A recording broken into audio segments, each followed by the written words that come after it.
So hey guys, how are you all? Welcome to. So we are back with a brand new movie on what if Naruto was Nasty Master and had harem with Yagura. Mikoto in hotel room movie, but before we start, be sure to subscribe to our channel and like this video. Now let's begin the story. When they both agreed to join the Shinobi War, followed up by crashing through several layers of barriers and facing two angered cages, this was not what they expected to happen. Battling it out with Nagato and Itachi should have been weird and a challenge enough. They almost died in that exchange too, had it not been for Itachi being a lifesaver. He single-handedly took down Nagato, who would have killed Bee and Naruto otherwise. At least Nagato gave them all some words building their spirits up before they went their own way. They hadn't expected such a fight straight off the bat. Surely they expected to join in on the battlefield, fighting dozens of reanimated Zetsus like any other normal shinobi. They had, however, not expected this. Naruto's eyes widened at the sudden appearance of Tobi escorted by 6 very unmistaken Edo Tensei abused Jinchurikis. It was obvious who was behind this cursed abomination of a jutsu. Damn the Kabuto. They all had scars and flesh wounds on their bodies. Their eyes were lifeless as something could ever be, which infuriated him to no end. He glanced to his right side to his fellow Jinchuriki companion, Killer Bee. He somewhat felt bad for his friend just by watching his face expression. He knew that Bee had personally known some of these people. The only person he knew about personally was Utakata, but that was only for a brief moment during a mission. The sight of the Yondaime Mizukage was slightly unnerving too, not that facing 6 Jinchurikis and Tobi wasn't in the first place. Hachibi, Kyubi, this is as far as you go. The cold voice came from Tobi. Naruto was slightly taken back by his voice, which usually was so cheery and innocent. He obviously knew it was an act. He knew ever since their meeting in the Land of Iron. Naruto, watch out! The voice from Killer Bee yelled. Naruto watched wide-eyed as Tobi came rushing towards him. He sure wasn't afraid to get hurt in close combat, despite having 6 Jinchurikis guarding him. Thanks to the speed of his recently acquired Biju mode by defeating Kurama in battle, he narrowly dodged a blow which might have proved fatal. He jumped a few steps back watching Killer Bee do his part of the work, by slamming a Biju-sized fist towards Tobi. Too bad his Mangekyo Sharingan had the annoying ability to phase through items, and most importantly of all, hits and jutsus. He could practically be immune for 5 minutes straight. An annoying ability. The next thing happening left him gaping wide-eyed. The 6 reanimated Jinchurikis all started transforming as if on cue. It didn't take long for 6 Bijus to stand in front of them, with Tobi standing comfortably in the back. I am such a pitiful Jinchuriki. I swear I'm the only one that never learned to transform to that extent, he muttered. Why does that matter, kiddo? We got something that's better than that. The voice of Kurama boomed in his mind. You got something that can help us out? I mean, this speed and extra potent and strong chakra is amazing, but I doubt it can do the job against 6 Bijus. Naruto grumbled in his mind. Oh, just give me control for a minute and I'll get those pesky pests out of our way. Kurama said, chuckling. Naruto could only sigh in defeat. Do your worst. He thought back, switching sides with Kurama. He had only done this once before, but the feeling was always weird. He would probably never get over the fact someone else was controlling his body. However, when he watched the work of Kurama, he didn't mind all too much. It only took a few seconds for them to be surrounded in a fox-shaped yellow chakra form. It was at least a mountain in size and oozed of power. I've got to ask him how he does that someday, he mused in his mind. I'll teach you some other time, Kurama shouted. Naruto could only shake his head in dismay. Even inside his mind he couldn't have any privacy. He watched the show unfold as Kurama fought together with Hachibi against the enslaved Bijus. However, once Kurama started cursing about lack of control, Naruto was immediately slammed back into his true self. However, moving around like the big-shaped fox didn't prove too hard. It was actually quite easy once you got the hang of it. Either way, everything just got 10 times harder when 6 Bijudamas was aimed perfectly towards Killer Bee and himself. However, one quick instruction and lots of curses from Kurama got him put into the offense once again. He moved towards the mouth of the fox, forming a seemingly large Biju Rasengan, which he guessed counted as the Bijudama for them. He watched in awe as the size of his constructed ball of chakra increased by each second, as he kept on charging it up. One warning from Kurama to stop and he jumped back, watching the fox throw the ball away with incredible speed. Naruto couldn't help but stare in awe at his own piece of work. The mere size of the Bijudama was 5 times the size of everyone else's Bijudama. I'll be damned, Kurama, that's quite a dangerous tool, he said, listening to the satisfied and smug chuckles coming from his Biju friend. He couldn't really see the results of their work as the whole place was being razed to the ground by the combination of all the Bijudamas. It took a while for the dust to settle down, but all that remained was Toby and 6 unconscious Jinchuriki in their human form. It was weird though, from reports the people suffering under the Edo Tensei would never exhaust or run out of chakra. Heck, they couldn't even feel pain. They would also regenerate, and these 6 people were no excuse to that. So just what was going on? It was even more unnerving to see Toby perform hand signs as a giant statue erupted from the ground. It had 9 eyes, and he already had suspicions of what this being was. He was confirmed right as the essence of 5 of the 6 Jinchuriki flew towards the statue, forming 5 eyes in the statue. He watched very surprised as Toby opened a chest of sorts, as the 3 last remaining eyes opened as well, which meant he had somehow gotten his hands on chakra of the Ichibi, Hachibi and Kyubi. Yo, 9. This doesn't look fine. B yelled from his side of the battlefield. Naruto only shook his head. This didn't look good at all.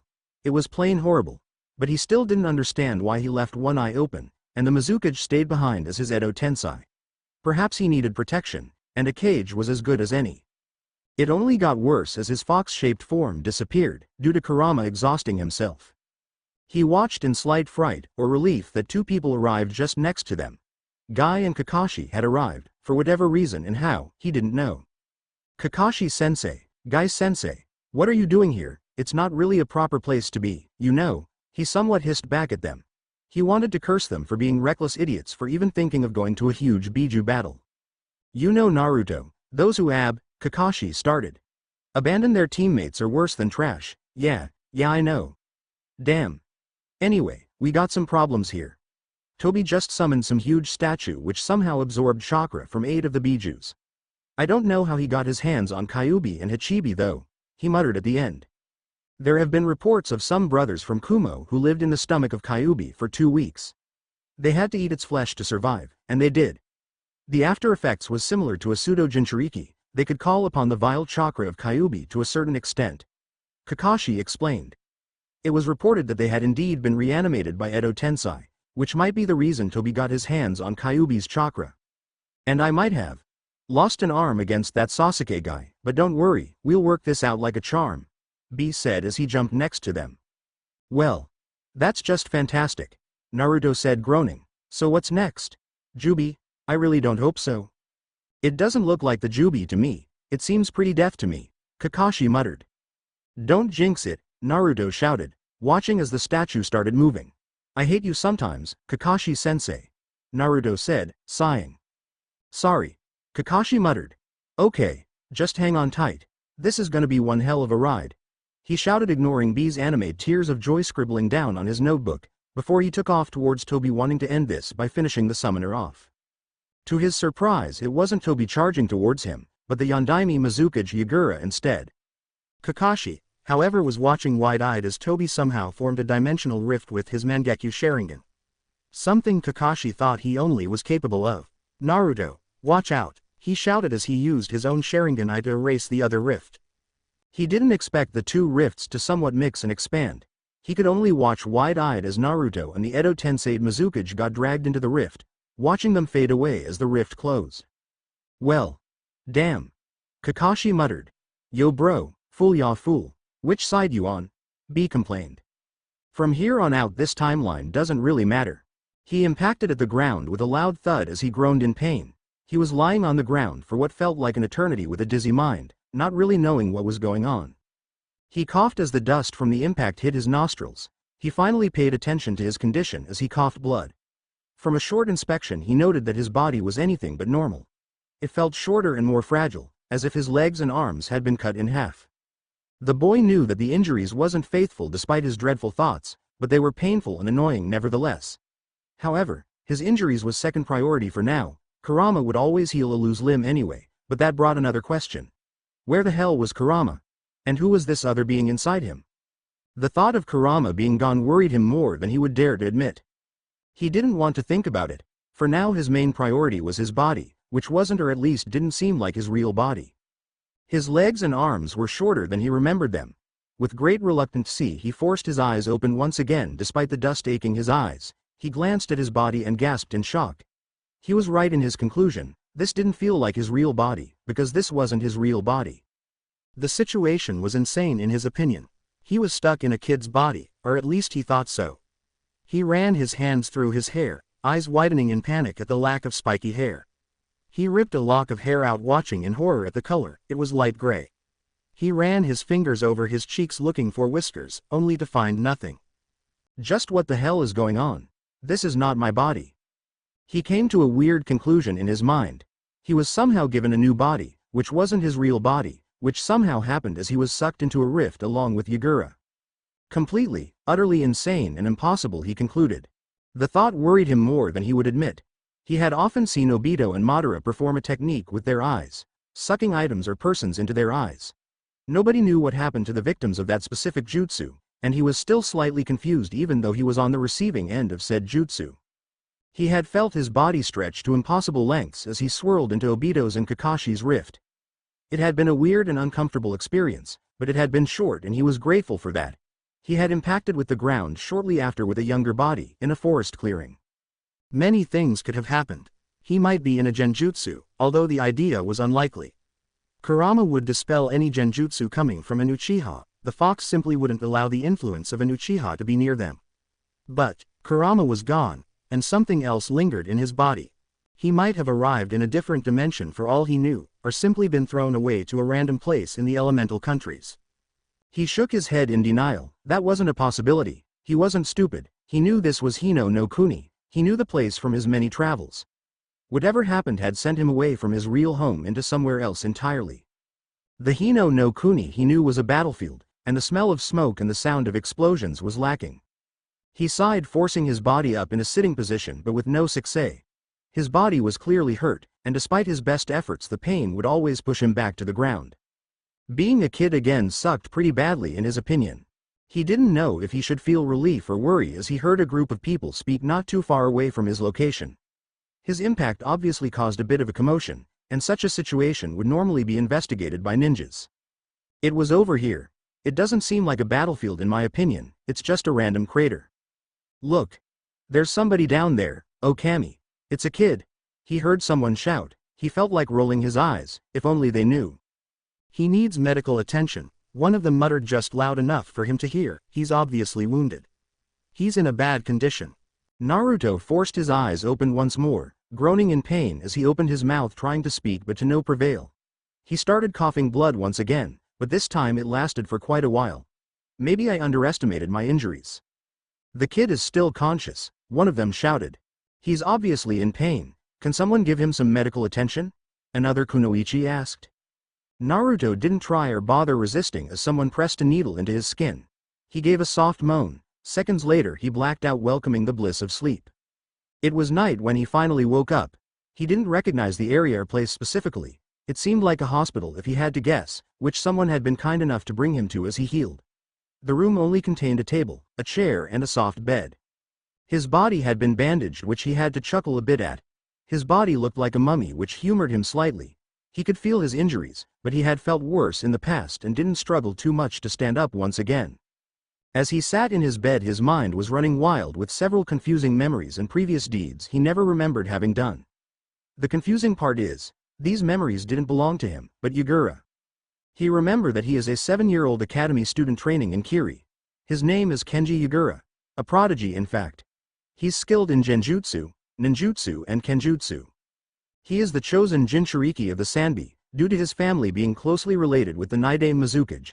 The people doesn't hate or fear him like in Naruto's time due to his Jinchuriki status remaining secret. He is the last of his family line as his parents died at a young age. He is an orphan and a pacifist at heart and well-mannered. All these memories didn't bother him too much as he imagined they would. They felt natural, as if they were supposed to be there. He knew everything Yagura considered normal, his favorite food, his hobbies, everything. He shook his head. Despite how clear his head was about being Yagura, the part of Naruto wouldn't believe it. Naruto's memories was lingering in the back of his mind. He could remember several Konoha techniques which would obviously raise questions.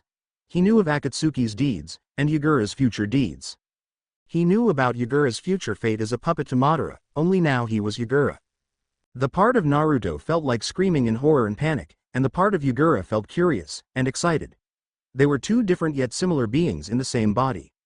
Naruto could from the memories somewhat compare them to each other. They were both Jinchuriki. They both preferred peace over bloodshed, and both good-natured. Although they had the same ideals, they were as fire and ice in the personality department. Yagura was calm and collected. Naruto was wild and unpredictable. He couldn't quite decipher whether he was Naruto or Yagura at this moment, but he felt like both. One thing they had in common was their dislike about being called short. They both had a short fuse, and a temper able to bring a certain Kushina to shame. A part of him felt like being Naruto through and through, but the logical part told him he should remain as Yagura. He decided then and there that Naruto's personality had to be pushed back for now. At least for the time being. The knowledge could stay, the more knowledge the better. He was curious as to what was going on otherwise. He remembered his body being too short for his liking, and decided to investigate. One thing the two personalities could definitely agree on, this was an annoying change in appearance, although it felt normal. Currently he was looking for a mirror which might give him some insight as to what was going on. Right now, he was slightly more worried than he would ever admit. As he reached a toilet room he didn't hesitate to enter. What he saw would forever be scarred into his mind. He was looking into a younger version of himself as Yagura. Light gray hair, pink pupilless eye, and definitely the child version of Yagura. He did the only thing any man would do in such a situation, or at least the Naruto part of him. He screamed, which would be hilarious for any of the Rookie 9 to watch, but right now Naruto really couldn't find any humor in the situation. After all, who could take such a change easily? He looked like a freaking 7-year-old Yagura. He took a few steps back, ripping off the bandages to confirm that this was really him. He felt like crying. Just what happened to me? He muttered in horror.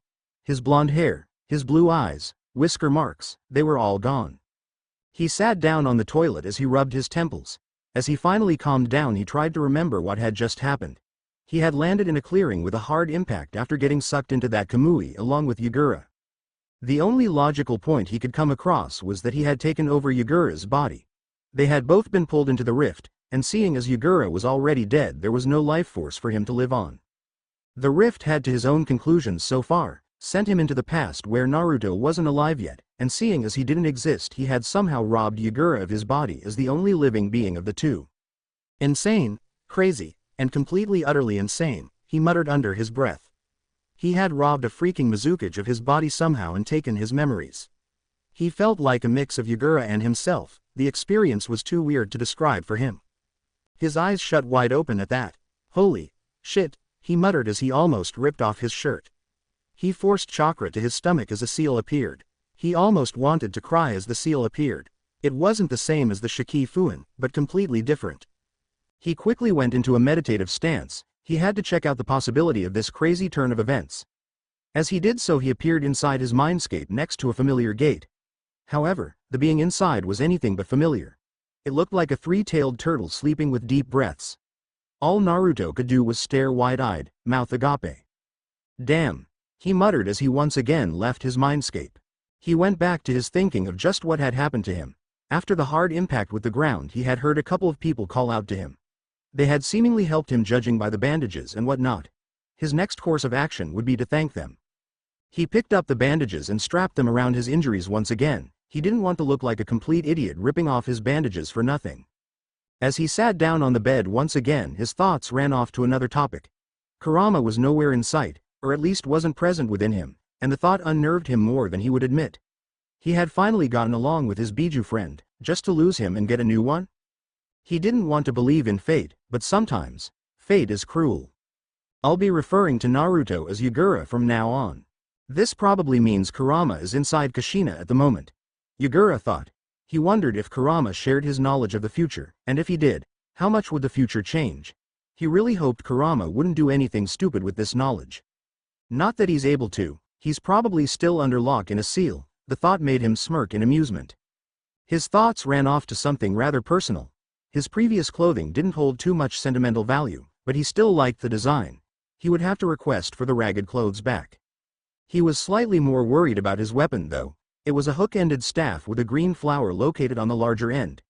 It was an inherited weapon from his family tree, which assisted the user in water ninjutsu and genjutsu.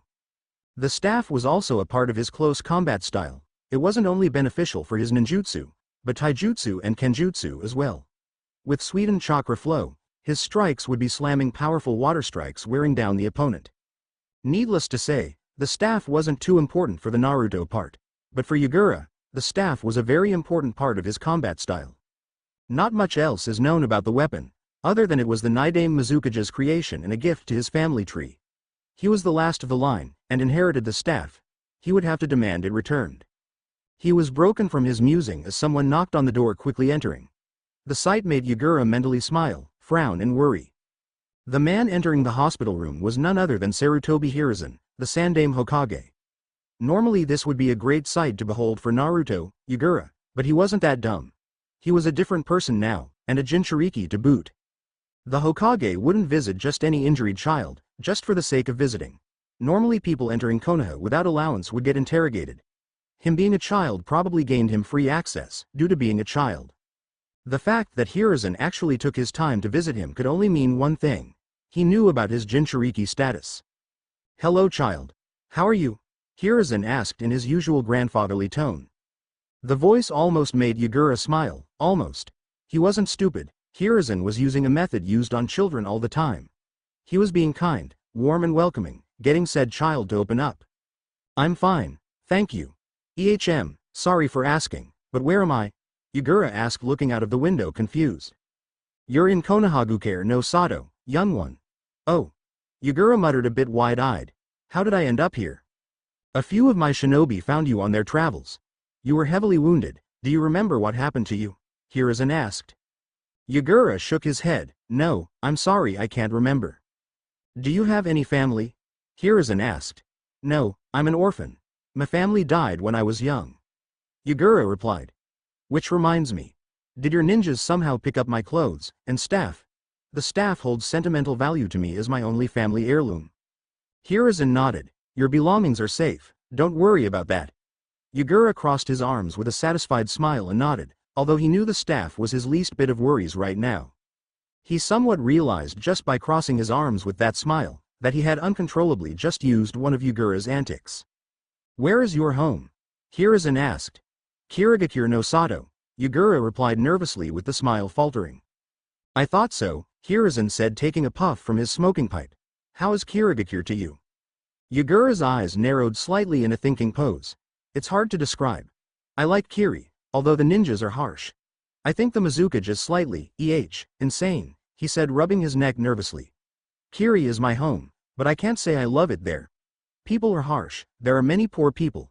People live in fear. I believe some of them nickname it the Bloody Mist these days." Hiruzen nodded at that. "Would you like me to send a message to Kiri that we have found one of their inhabitants, or would you like to stay here? You're not an official ninja yet, after all." Yagura blinked at that. "Sorry sir, but what are you implying? Do you want me to stay here?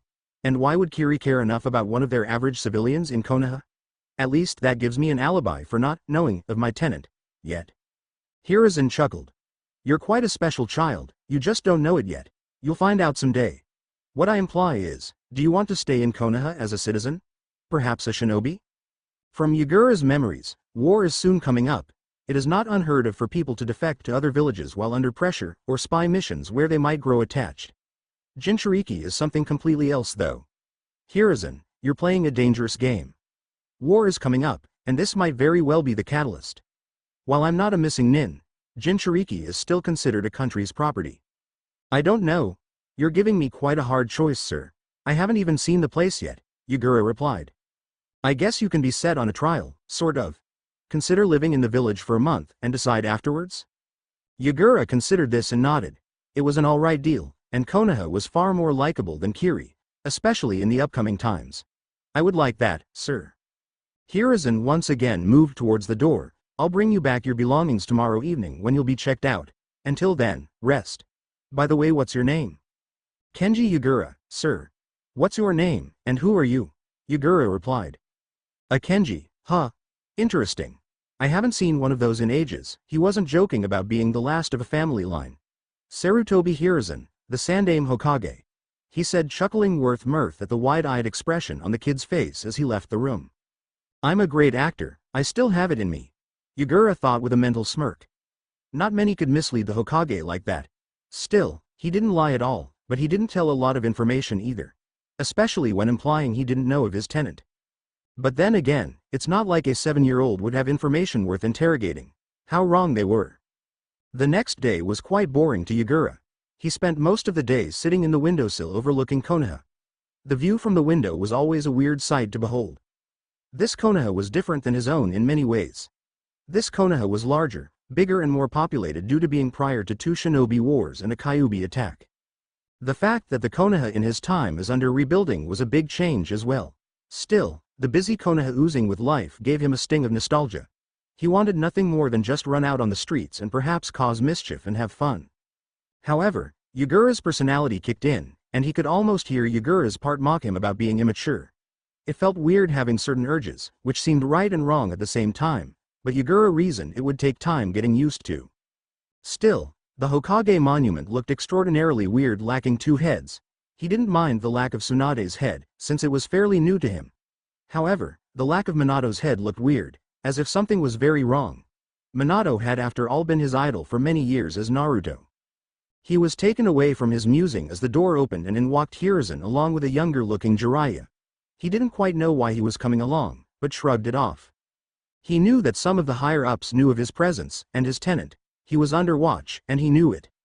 Hokage-sama, Yagura said, bowing. It's good to see you again, Yagura-kun. I brought you your staff and clothing. I took it upon myself to bring a new pair of clothes, with the same design. I must say, it's quite odd fashion taste you have. Hiruzen said, chuckling. Yagura didn't hesitate to grab the staff and look over the clothes with a smile. Thank you, Hokage-sama, but why go to such lengths? I always heard rumors about Konoha being peace-loving and too good-hearted for their own good. But this is... I don't know, just thank you, really. Yagura said with a smile. Not that being good-hearted is a bad thing. I didn't mean to insult your hospitality. Hiruzen waved him off as they gave him some privacy to get clothed. Wearing a hospital gown is something most people would dislike. They returned a few minutes later to see the same kid clothed, and with an eager look. Jiraiya couldn't help but inspect his style. It somewhat reminded him of himself. His own clothing didn't resemble much of a ninja, neither did this Yagura person. He wore a gray, sleeveless shirt. He also had short-sleeved mesh armor over which he also wears a green poncho along with a light green sash around his waist, paired with a green apron over his pants. He finished the look off with a hook-ended staff with a green flower located on the larger end held firm on his back. He couldn't help but notice Yagura's eyes either. They were pink with no pupils, almost like foreign Hyuga eyes. The way he stood as well almost gave him a look of authority, and as far as he could tell, he was a mature kid despite his age. This is Jiraiya, one of my former students. Hiruzen explained. You'll be living with him for this month's trial. However, he's a busy man, so you'll probably be on your own quite some time, but I believe you'll behave even when he's not in your presence. Of course, Hokage-sama. Nice to meet you, Jiraiya-san, Yagura said politely with a bow. Tish. No need to be so formal, kid. I'll teach you to loosen up eventually, he said, giving a firm handshake. The look Hiruzen gave him wasn't a comfortable one. As if saying, don't taint the younger generations with your antics, or else. He had obviously been told of the special condition about this kid being a Jinchuriki. That was partly the reason he was his caretaker for the time being. He was pretty good with seals, and should Yagura run wild or the seal fail, he would be there to take care of the problem. I see. I'll look forward to your acquaintance, Jiraiya, Yagura said. He got quite a vocabulary for someone his age. Still, he needs to loosen up, Jiraiya thought with renewed determination. I'll leave the two of you alone for now. Please do lead him to your borrowed apartment, Jiraiya, Hiruzen said as he left once again. Well, come along, Gaki, we've got stuff to do, Jiraiya said with a gesture to follow. The evening had been quite uneventful. Jiraiya had simply showed him an apartment which wasn't too big, nor too small. The place seemed decent with a TV, 2 bedrooms, a kitchen, a toilet, simply just an average apartment. They had talked for a few minutes while he got used to the place, listening to some sort of house rules which he quickly put back in his mind. 15 minutes later Jiraiya simply left, claiming to have business to do. Yagura didn't pry, nor did he need to. He obviously knew just what Jiraiya was going to do. He had went to bed slowly after, with a worried and excited mind on what the future might bring. He was given a chance, and quite a cool chance as well. He had always been a wind user, but Yagura was a prodigy in the making from his memories. He had a water affinity, higher than the average ninja. Apparently his family was well known for that, almost bordering a keke genke, which brought him some dry amusement. Yagura in his time had after all attempted to wipe out every bloodliner. Tish, hypocrite, he muttered, shaking his head with a slightly amused smirk. He was excited for the next day. Jiraiya had told him a bit about this trial, and what it includes. He had obviously shown a strong joy for becoming a shinobi, which Hiruzen took in mind. Jiraiya had explained to him that his trial included going to a ninja academy just for that reason. After some thorough explanation, Yagura simply shrugged it off. It wasn't like he was nervous, he was excited. He didn't know when Jiraiya would return from his research, nor did he really care. He could take care on his own after all. Unknown to him, Jiraiya wasn't actually researching, but talking, discussing about Yagura with Hiruzen.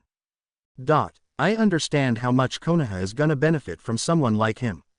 His chakra reserves is through the roofs. I dare say he's surpassed Kushina in that field already. Jiraiya said, rubbing his temples. But this doesn't look like you, old man. Usually you would send him back to Kiri as a friendly gesture. What gives? Jiraiya. I do know how risky and possibly stupid this is of us. However, nobody knows that he's actually residing in Konoha at the moment, so no trouble will arise for a while. Another reason is reputation. Hiruzen explained. Reputation? Yes. Reputation.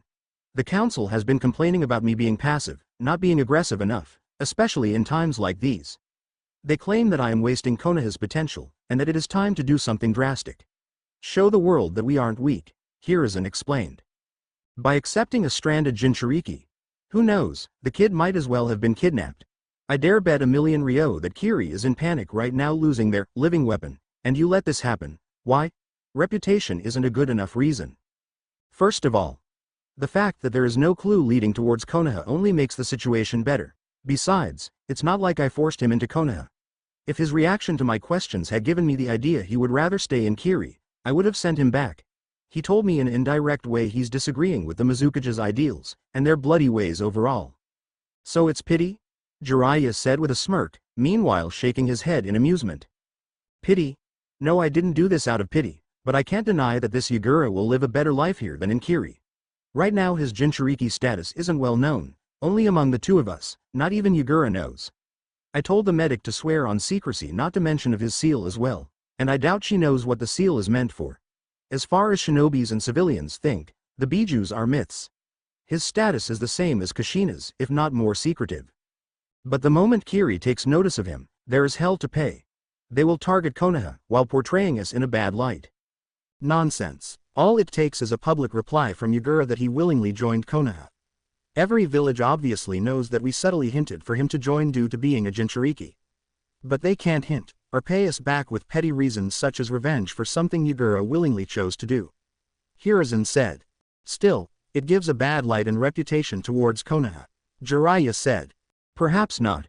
You're right that we might lose a bit of our treehugger image, but that's about it. We show the outer world that we are serious, and ready to capitalize from their mistakes. Yagura is a sign to the world that we aren't to be taken lightly. Can you ever repeat in history that a ninja village managed to convince a foreign Jinchuriki to join their village? Hiruzen said with mirth. No. But that's because they are so damn secretive. We didn't even know that Yagura was a Jinchuriki, until the nurse accidentally discovered a seal while using her medical ninjutsu on his stomach. Jiraiya muttered.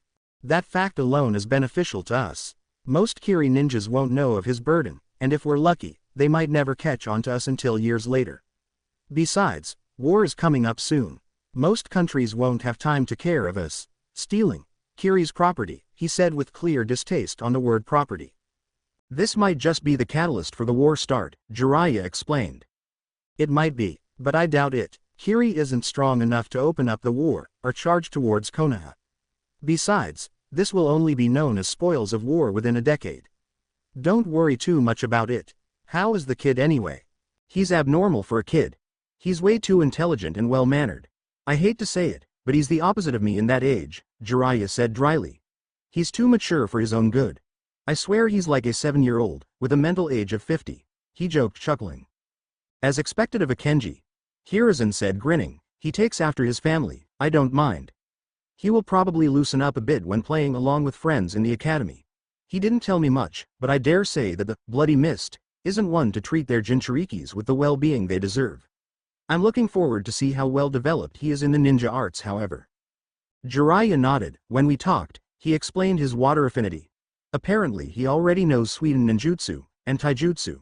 You know, You might as well have found someone that willingly would learn from your bow staff practice.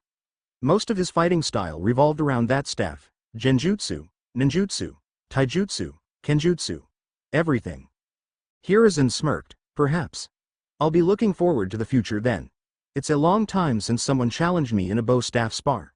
Perhaps, too long. Jiraiya just smirked. His water affinity is better than the average ninja's, he said. Hiruzen nodded at that. The Kenji clan was known for that. Some people claimed it to be a Kekkei Genkei, others claimed it to be pure talent. Not many accept the elder generation's nose, but Sweden ninjutsu always came easy to them. Anyway, was there anything else you wanted to discuss? Jiraiya shook his head. Not really, no, I'm just making sure you didn't mess up, he smirked.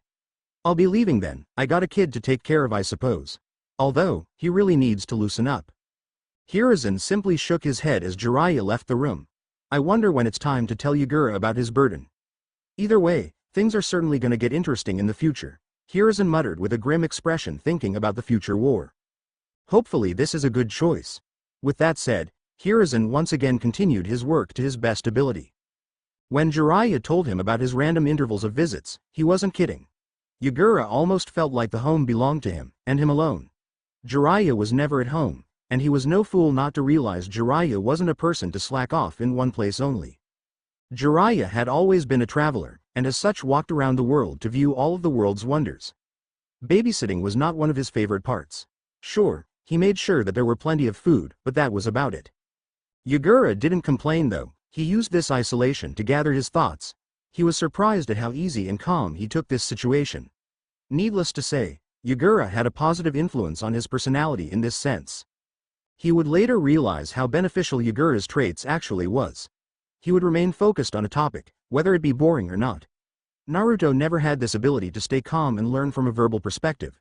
He had always been a reckless person, and a hand-to-hand learner. He couldn't tell how much it sucked getting stomped by a 7-year-old in the maturity department. At least he was more mature than Jiraiya these days, and he bashed in that glory. Not that he would ever be able to tell anyone about it, or even mention it. He actually had this gut feeling he was annoying the soon-to-be legendary Sannin ninja.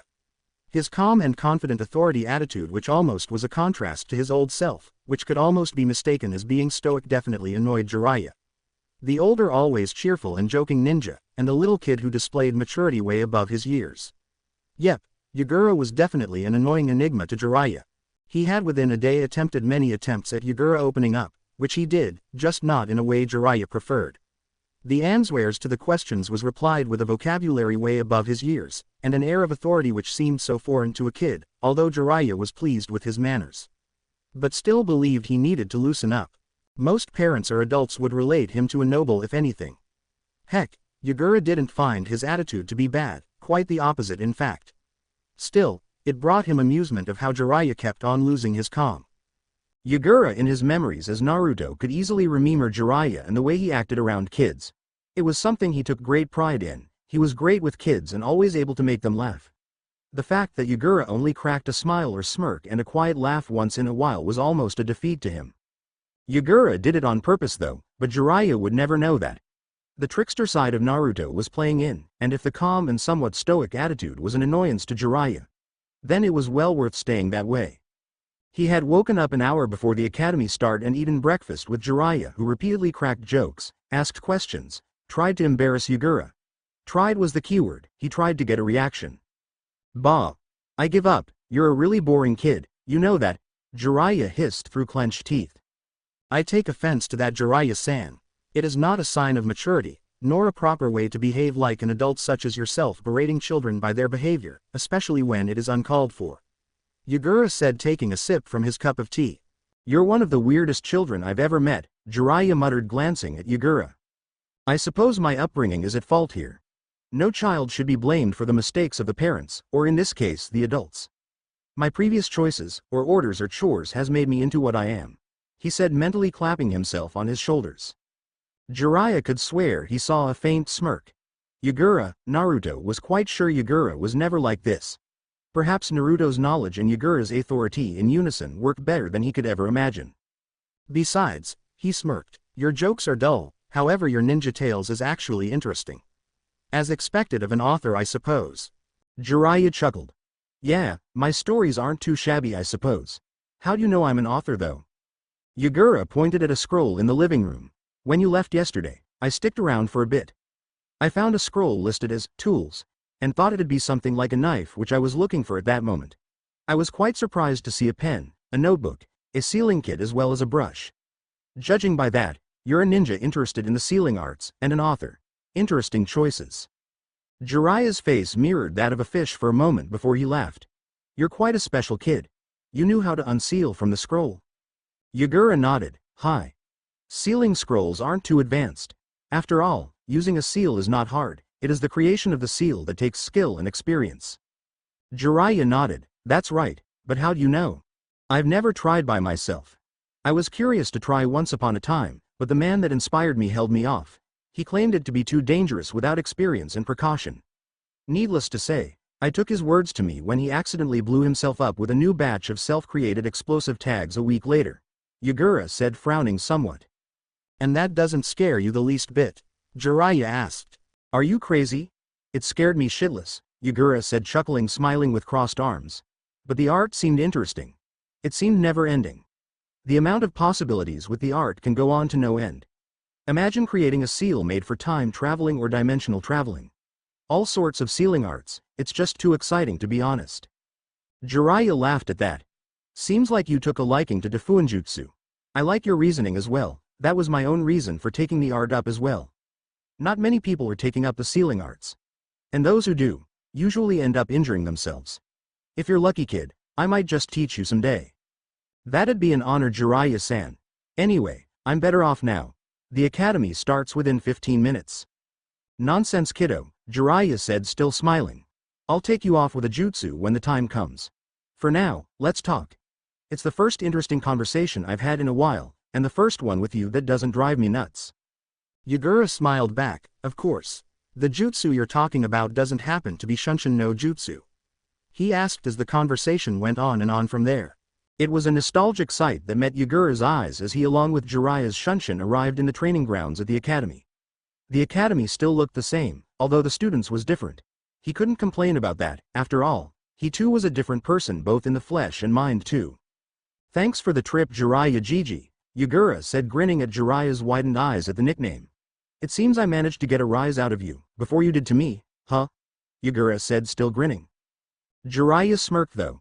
Hey, I'm not old enough to be your Gigi. Call me uncle if anything. I'll see y'all around, kid, Yane. Yagura gave one last wave as he walked towards the academy with calm steps. His face remaining impassive as people pointed at him, whispering about his attire and weird staff attached to his back. It was ironic how easily Yagura got attention and glances without even trying, whereas Naruto's previous self wore orange and acted like a loud mouth just for the smallest bit of attention. He almost felt like Yagura was a superior being. Let's see. Room 23. Yagura muttered as he strolled along the corridors. As he finally reached it, he didn't hesitate opening it, walking into a loud and wild classroom with children he couldn't help but recognize despite their age. Two Hyuga brothers looking quite similar sitting next to each other. The Hyuga brothers Heishi and Hizashi. There was Sume, Shibi, Shikaku, Inoichi, Shoza and some others. However, he was quite surprised at seeing a certain red-haired girl in the back, and another blonde-haired kid with spiky hair a few rows in front of her. The sight was quite an odd one to Yagura. Kushina was in the middle of beating up a boy, and she did an impressive job at it. He almost swelled with pride just watching. All attention was on Kushina anyway, which he used for his own benefit and silently strolled through the classroom with a hidden smile, unseen, picking a seat close to a window. He cracked a small smirk as the beaten-up kid ran away with a bloody nose, although his comment about outsider or tomato almost made himself retaliate. The overprotective side of Naruto kicking in. He mentally sneered at the boy instead, noting down to kick his ass in a spar sometime. As the class quietened down, people went back to their talks, without noticing him. He was quite thankful for that. It gave him a chance to learn about the students in the classroom. Without their knowledge, he listened in on whatever conversation they had. He found their topic of discussion boring, childish, plain and utterly primitive. He sighed. Here he was an overly mature 7-year-old Yagura with a 16-year-old cage-leveled shinobi's knowledge and reckless attitude. These years would be, as Shikamaru always said, a drag. The class finally quietened down as the two senseis entered the classroom with an air of authority. They didn't hesitate to start the class with a name call. Kagura Hiro, here, Kenji Yagura, he said glancing around the room. Here. Yagura replied with no hesitance or stutter, quite abnormal for a child at that age. They would usually show signs of nervousness. There was none at all for Yagura. You're the new student then. Welcome to the class in that case. Are you new in Konoha? Their sensei asked. Hi. I originated in Water Country. I was brought to Konoha recently after I suffered an injury. The Hokage requested me to stay as a civilian of Fire Country and Konoha, which I accepted. How did you know? Yagura asked, curious. Your choice of clothing is quite an odd sight to behold, at least in Konoha. Yagura nodded. I suppose it is. It did give me some odd glances this morning, Yagura said, smiling with a shrug. Not that I care, really. Anyway, I'm Mikazu, and my assistant here is Michi, he said, pointing at his assistant, who gave a wink back. Yagura merely gave a nod in return. The class continued as normal after the name calling. It was at this moment the Naruto part truly learned to praise Yagura's attentiveness in class. Every sort of knowledge came to him as a sponge. He couldn't help but notice the not-so-subtle differences between the Konoha Academy and Kiri's Academy. This academy had a different approach, going towards a more relaxed environment, rather than emotionless soldiers. In Kiri they wouldn't learn history or math. They would probably learn reading, and end it there. In Kiri they were soldiers ready for disposal. Here in Konoha they were people. It was almost crazy how different it was. The day went quite uneventful. Not many people bothered him or played with him in the few breaks, which fit him just fine. The elder part of him wouldn't ever let it down if he suddenly played ninja again. It was so beneath him. This somewhat gave him the image of a loner, which he really didn't mind at all. He could see the subtle finger pointing towards him, and quiet whispers when they thought he was out of reach. He couldn't help but mentally smile when someone complimented him on his attire, although not to his face but in a low whisper. Biju enhanced hearing really does pay off sometimes. Except the few embarrassing times when his stalking pays back, by someone remarking him as sorta cute. He never had that problem before. Kunoichis in Kiri would never do that, and Naruto had never experienced it before. So it was completely fair to blush and blame it on the heat. It was first at the end of the day when they performed the physical parts that he could shine. The intellectual parts of being a ninja was fine and fair, but it could get boring. The physical part also gave him the chance to show off, as well as find some suitable rivals or training partners for the future. All line up, please. Mikazu called out as the anxious students piled up. Yagura wasn't in too much of a hurry as he wanted to evaluate his fellow classmates first. He wasn't too impressed with the training course they had to take. It was a sort of training field with obstacles, as well as rope climbing and water pounds. He couldn't help but smirk at his upcoming display, as he would abuse the hell out of wall climbing and water walking. He was slightly surprised as his previous father displayed quite impressive speed for his age. Yagura wasn't sure if he could even match it, but he would damn well try. It seemed like the other students shared his opinion as several people seemed to ogle him, and some sneer in jealousy. It didn't matter much, with wall climbing alone Yagura could skip the time in half. Yagura, your turn, Hiro said as Yagura nodded. He seemed to have gained the attention of everyone present wanting to watch the new kid. Ready. Set. Go. Hiro shouted as Yagura dashed off in an impressive display of speed. The first obstacle was simple. He had to jump from log to log. He simply skipped the whole thing, doing an impressive chakra-enhanced leap. The next obstacle was the rope climbing, which he used wall climbing, simply running up the rope. The sight was a very weird one, even for their sensei, who was surprised that the rope barely shook despite Yagura running sideways up the rope. Nevertheless, Yagura kept running to the top as he, instead of climbing down, leapt off towards one of the water pounds. The sensei widened his eyes at that. Everyone expected him to get soaked to the bones as he aimed at the water puddle, not including the damage to his body from falling at that distance. To their surprise, he simply leapt from the water as he water walked, continuing his impressive speed. As he reached the final line, his sensei's mouth was gaping open along with every other student. Impressive, Yagura. That's a new academy record, 13 seconds.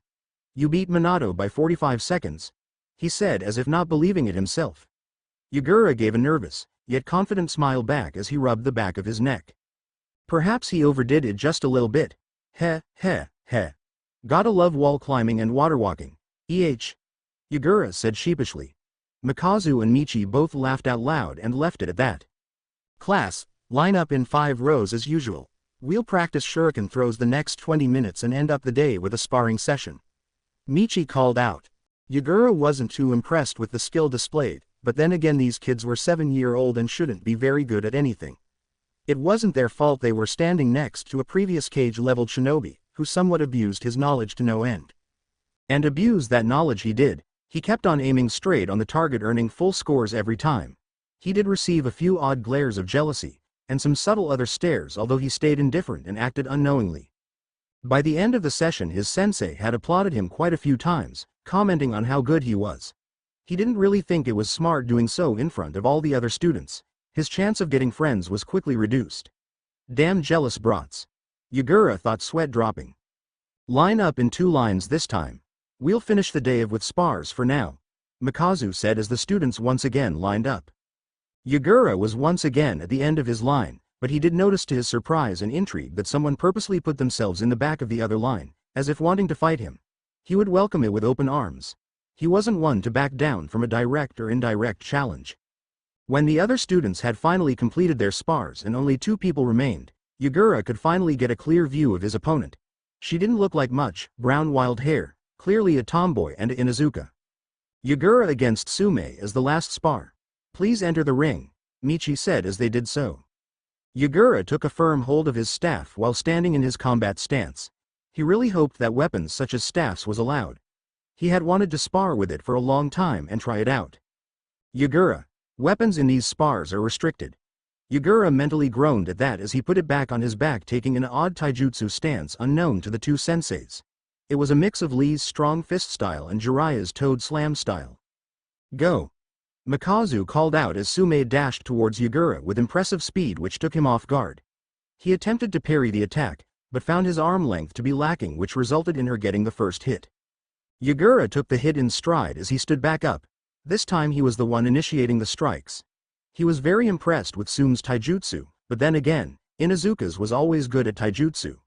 It had never been his strong point anyway, so it was good practice. He was actually relieved in the fact that it brought a challenge. He wasn't even sure if he could win without the use of chakra. His body had obviously become slower, and as such they were sort of even. Sume had the style and speed in order while Yagura had the stamina and strategy. The senseis and students watched in awe and amazement as the 2 taijutsu users continuously slammed into each other, parrying, dodging and kicking each other, but none of them giving up. It was first when Yagura aimed a kick straight to her chin, as she aimed a punch at his abdomen, that the match ended. Yagura's kick knocked her out unconscious, but the punch to his abdomen still caught him off guard. He won the match, but it was very close, and the pain tolerance he once had needed to be picked up on. Great job Yagura and Sume. It seems that Sume got the most hits in. Either you're a very resilient kid Yagura, or you're used to being a punching bag, Michi said, giggling. Yagura had the decency to blush at that. Sume really did deserve the win, but Yagura was known for being stubborn and never giving up. I agree to that. Despite how small you are, you sure know how to pack a punch, Mikoto said, nodding sagely. I'm not small, Yagura bursted out, surprising everyone, and even himself, how easily he lost his cool by that remark. Sure, he knew he was smaller than most kids, and it would only get worse over the years.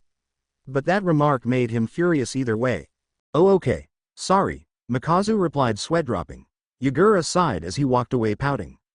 As Sume was being carried away, Yagura subtly glanced back at the academy students, who stared at him in awe and some in jealousy, and a bit of amusement at the remark. He merely gave them a simple smile and a wave as he slowly walked along the road away from the academy. Well, that was fun, Yagura muttered as he strolled through the streets, oblivious to the spying Hokage who had watched everything through his crystal ball.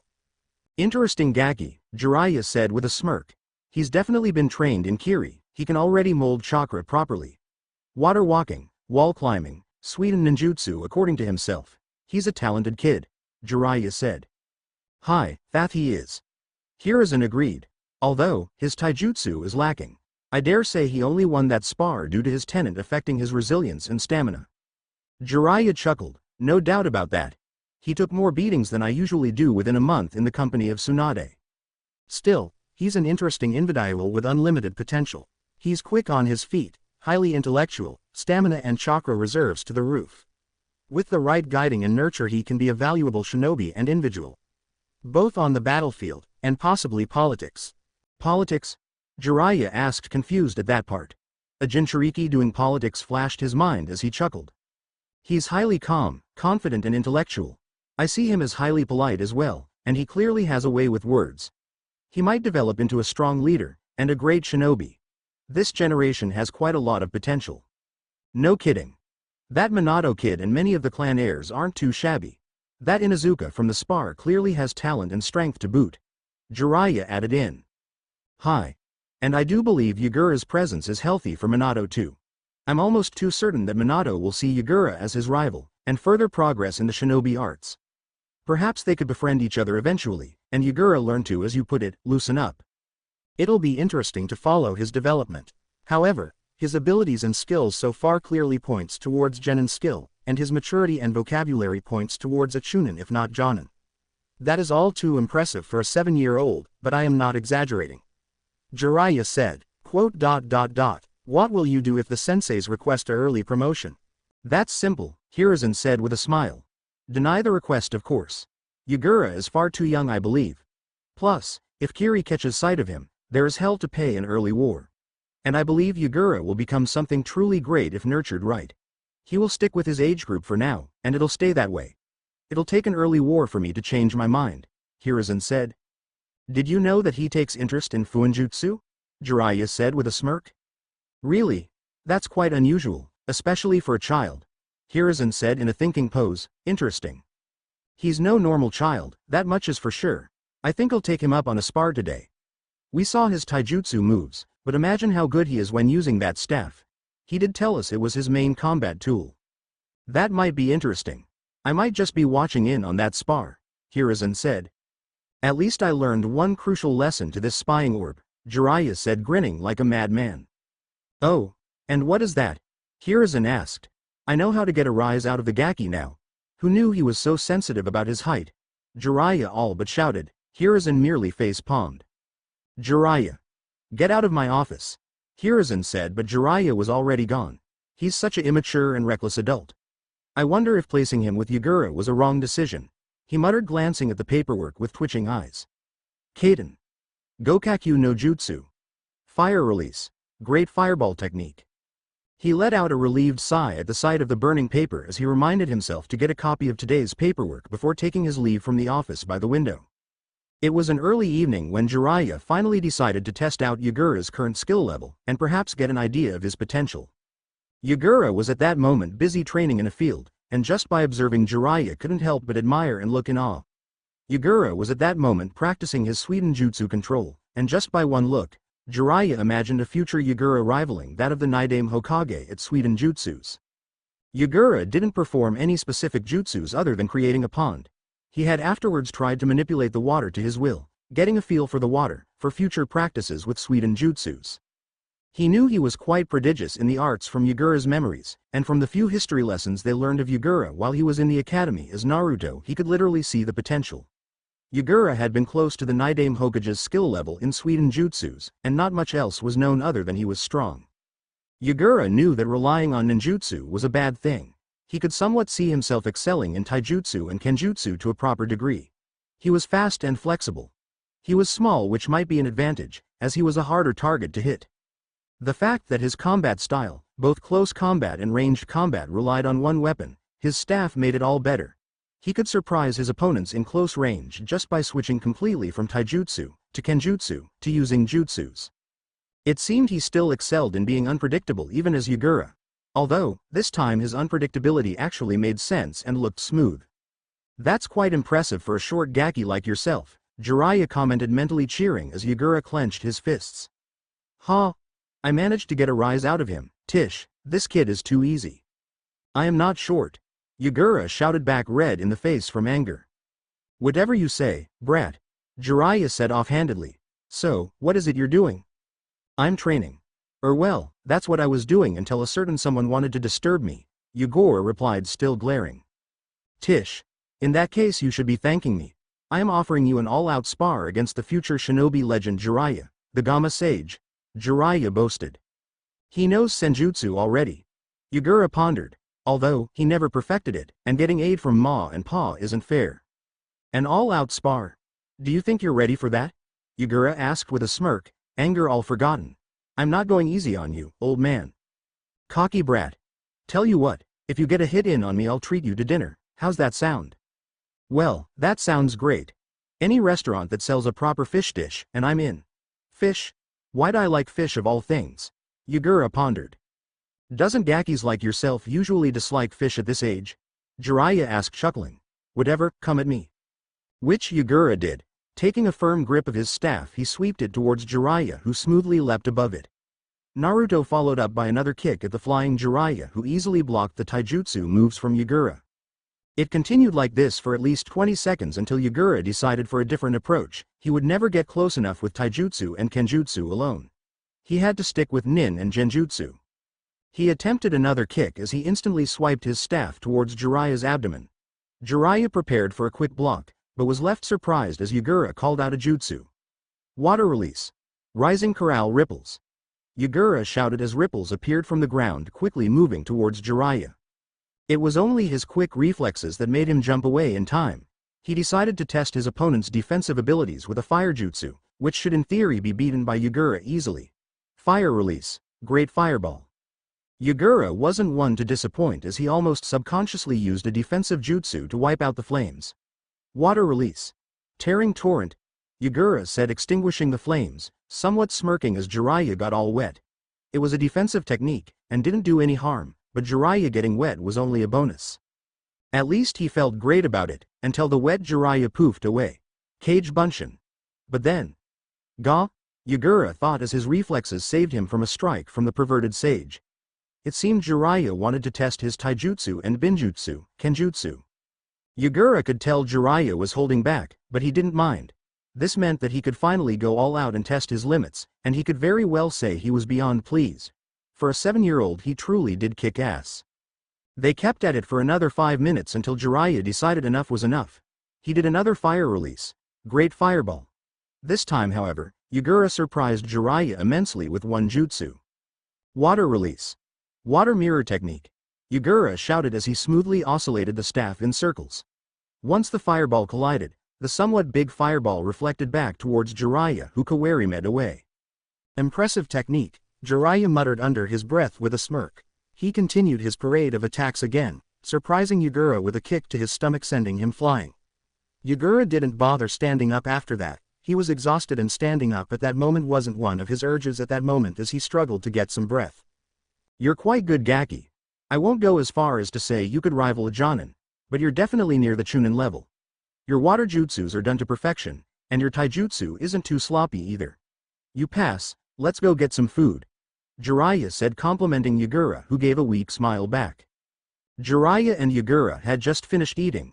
Jiraiya had excused himself to finish off some work which Yagura guessed happened to be research. Yagura had quickly left the restaurant as well, walking along the village, getting a better idea of the environment of Konoha prior to Kurama's attack and Nagato's attack. He was quite surprised though by the sudden sounds coming from his mind, which sort of unnerved him. He knew who it was. It was the Sanbi who was waking up. He was both excited and nervous about this meeting. He found a secluded area to meditate, and perhaps meet the waking Biju and have a talk. If he was in any luck, the Biju might actually be a patient and bearable partner for his new life. He got his answer as he entered his mindscape. So you're my new jailer, aren't you? A loud and quite intimidating voice roamed from every direction. Yagura was quite surprised by the new mindscape. It wasn't a sewer anymore. It was more like a swamp with quite a lot of water and obnoxious plants. He wasn't sure if he preferred this over a sewer. Hi, that I am Sanbi-san. Yagura replied without a stutter or sign of being intimidated. I see you finally woke up. To be quite frank, I have been looking forward to meeting you, Yagura said politely. That is a surprise. Why would you look forward to meeting a being of evil and pure destruction, who obviously would by my mere presence affect and influence your very being? Sanbi said, clearly sarcastic. Yagura remained silent for a while before he chuckled, which turned into laughter. You're so different from Kurama, it's unreal, Yagura said in between fits of laughter. However, the name Kurama caught Sanbi's attention. Kurama as in? Who? Sanbi asked. Kurama, also known as Kyuubi. Yagura replied quickly and straight to the point. I suppose this requires some storytelling, am I right? Isobu, Yagura said, smirking at the immediate reaction from the turtle in front of him. Why, you know my name. But how? Isobu replied, stuttering in an almost shy and shocked manner which Yagura couldn't help but chuckle at. Would you believe me if I told you I inherited some memories from the future? Yagura said, catching Isobu's attention. It's confusing, but I'm still trying to get the facts straight. I'm not sure if I am Yagura, or this Naruto person whose memories invaded me a few weeks ago. Yagura started sitting in a thinking pose for a while. Anyway, I'm from the future, which is where I learned your name from. This Naruto met you and the other Bijus, whereas you told him your name along with the others. At this point in time he attempted to save you all from your prison, and the possible reforming of the Jubi. Yagura said but stopped as Isobu interrupted him. Jubi? Someone attempted to reform our older destructive form? Isobu asked, clearly unnerved and slightly afraid. You're definitely more different from Kurama. I'm sure we'll get along just fine. Even though Kurama was a nice buddy to have, he was really good at annoying people, Yagura said offhandedly. Anyway, to answer your question, then yes and no, 30 to 40 years from now an organization called the Akatsuki will attempt to reform the Jubi. However, the people leading the group is merely children at this time. My appearance in the past will automatically change everything happening in the future, so I can't be sure of anything, Yagura said. I see. However, my doubts of you being from the future, or receiving memories from the future have been thrown away. I have never told anyone my true name, and Kurama would only tell people who earned his respect. I'll look forward to getting to know the person gaining the respect of Kurama, Isobu said with mirth. I am however confused. You see, my memories from Naruto states that the Yagura from the future, who might I add was dead and reanimated by a forbidden jutsu. He and I were caught in a time rift jutsu, which somehow ripped us to the past, in a childlike Yagura with only memories of his 7 years of age. However, Naruto's body had disappeared and all his memories is now fresh in my mind. This leads me to believe that Kurama also knows of the future, perhaps. He is currently sealed inside of one Uzumaki Kushina who is my Naruto's mom and the current Jinchuriki of Kurama. Interesting. So you inherited this Naruto's memories. I suppose it could benefit us some. Don't worry about retelling your whole life story. I will look in your memories if you will allow me? Isobu asked. Yagura smiled back, of course. I'll lessen the seal to your liking. You'll hopefully be able to alter your surroundings to your preference, and the ability to communicate with me through my mind. Thanks. By the way, what do you want me to call you, young one? Isobu asked in almost a sage-like voice. You sounded really old just then. Which you are. Never mind. You can call me Yagura, he said smiling. So be it, Yagura. I'm looking forward to being your partner in the future, Isobu replied. Yagura, who had messed a bit with the seal, merely smiled back. Likewise, Isobu. I'll see you around, he said, fading away back to reality. That's one problem solved, Yagura thought with a smile. At least Isobu isn't as stubborn as Kurama. Bless that monster-sized turtle. I would prefer you didn't refer to me as monster-sized turtle, Isobu replied as Yagura's sweat dropped. Sorry, I suppose I should find a more suitable nickname. Kurama was furball. I'll find one for you eventually. Meanwhile, Isobu had been looking through a few of Yagura's memories and found a suitable nickname. Sounds okay with me, Shorty. I'll see you around. Isobu replied, quickly turning off the connection with his vessel. I'm not small. You hear me? Hey. Yagura roared in his mind, receiving only silence. Silently cursing the turtle, he walked away, swearing to find a proper nickname for the turtle. Over the last month, Jiraiya already knew Yagura was an odd and unusual person he'd have to live with for now. He had been practicing with Yagura in spars and sealing tutorials and learned quite a lot about him. He was calm, had a fierce temper if someone messed with him enough, but his insight and mentality spoke of someone much older than him. Sometimes he felt like he was the one being talked down to. Yagura was clearly a prodigy never seen before, and that wasn't including his weird special abilities. He had some weird jutsus, which involved creating corals. He didn't even have an answer as to how he used it himself. Truth be told, it was an ability inherited from Isobu, also known as the Sanbi, but Jiraiya and Hiruzen couldn't know that anytime soon. Jiraiya had also caught several moments when Yagura's face expressions suddenly changed from passive to frustration, angry, joy and mirth. He had sudden mood swings and always seemed to think elsewhere or unfocused until someone caught his attention. Although Jiraiya knew he was always aware of immediate danger, a good trait for a shinobi. Despite all this, Yagura seemed to be a great shinobi. Not many would catch on to it, but Jiraiya and obviously the Professor Hiruzen had caught him on it. Yagura was always aware of his surroundings, and he already knew his surroundings perfectly, as well as the ninjas in the area. They figured that Yagura indeed had inherited a minor sensory ability. He was able to locate ninjas within 25 meters range, which wasn't much, but still an useful ability. Yagura's response to this was that he thought it to be an average ability and never brought it up.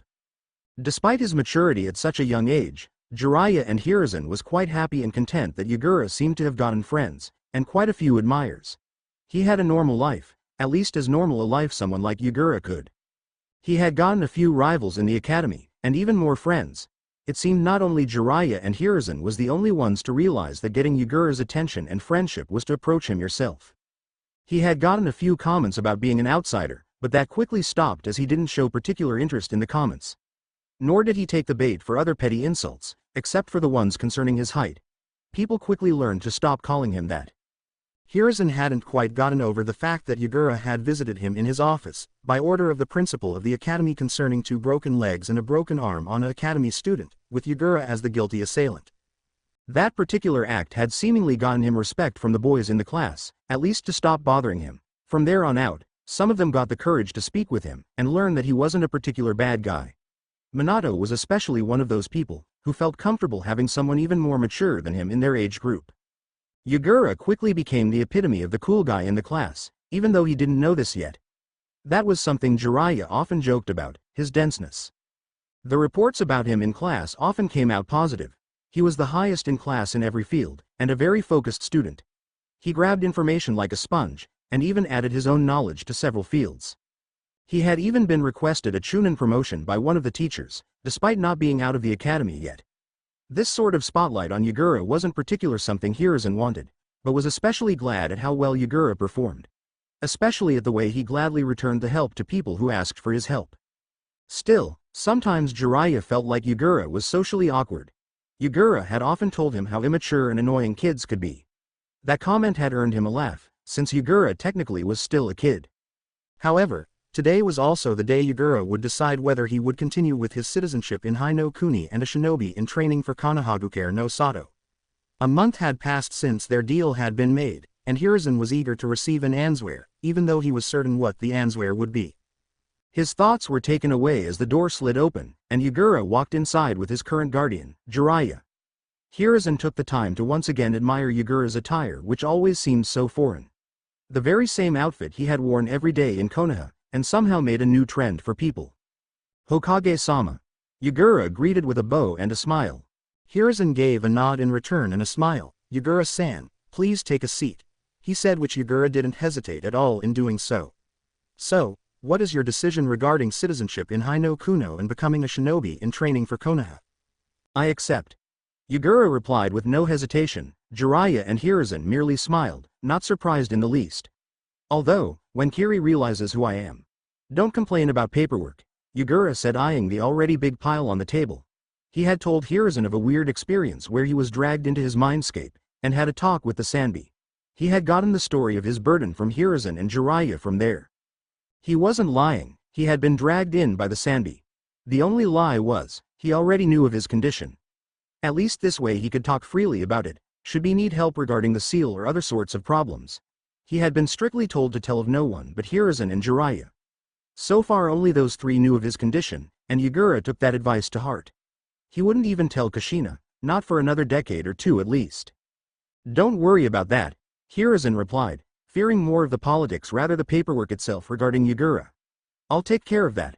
For now, it would be best to sign a few paper contracts, as well as get an apartment for yourself, seeing as Jiraiya's mission is over with. Yagura sighed. Can't I just keep the current apartment? It's not like Jiraiya Gigi stayed at home anyway. It's more my home than his, just throw him out instead of me. Yagura said, crossing his arms, which was a trait he never really got rid of. I can do that instead as well, Hiruzen replied, not quite sure why he didn't think of that. You'll receive a monthly allowance until you're ready to work as a genin for the village and earn your own money. You'll get an account and the same rights as a citizen of Konoha. Sounds fair enough to me. Yagura replied as he checked the papers, nodding in agreement as he wrote his signature, which surprised Jiraiya and Hiruzen quite a lot. That wasn't a signature for a child. Most adults didn't even have such a signature. They had expected him to write his name in a childish fashion, not like a businessman. I practiced the signature. Don't worry, you'd be surprised at how many people from my class wants me to write on their bandages, books, or just some random material. Beats me why they ask, Yagura said. Hiruzen and Jiraiya merely sweat dropped at how such a genius could be so dense. He didn't even realize his popularity and the fact that all of those requests was from girls. I'm sure you'll understand someday, Jiraiya replied with a heavy sigh. You're only 8 years after all. It was quite a surprise to the both of them when they realized Yagura's birthday had been 5 days after he mentioned it. It just showed how little worth Kiri treated Yagura as a human being. Not even realizing the need for a celebration at a birthday. The irony in that was actually, it wasn't Kiri's fault for Yagura's neglect of his own birthday, but Konoha itself, since Naruto never had celebrated any birthdays. Yagura decided to keep that point to himself and simply agreed with their logic. Whatever Ero Jiraiya Jiji, Yagura replied with a snort, is that all Hokage-sama? Yes, I believe that is it for now. From this day on, you don't have a guardian, and I will gladly be the first to welcome you to your new home, Kenji Yagura, Hiruzen said with a true smile. Thanks for taking me in Hokage-sama, Yagura replied, genuinely happy with a smile of his own. I'll take my leave then. See you later Hokage-sama, and Ero Jiji. As the door slammed, Jiraiya scoffed, he's such a brat. He'll look back on these days someday and scream at how stupid he was. If he played it right, he would be a lady killer in a few years. Hiruzen laughed at that. He's still in the age where he probably thinks girls are gross and weird. Despite his maturity, he's still just a kid. It's getting harder and harder to remember that though. Jiraiya said. Whatever, I'll take my leave then.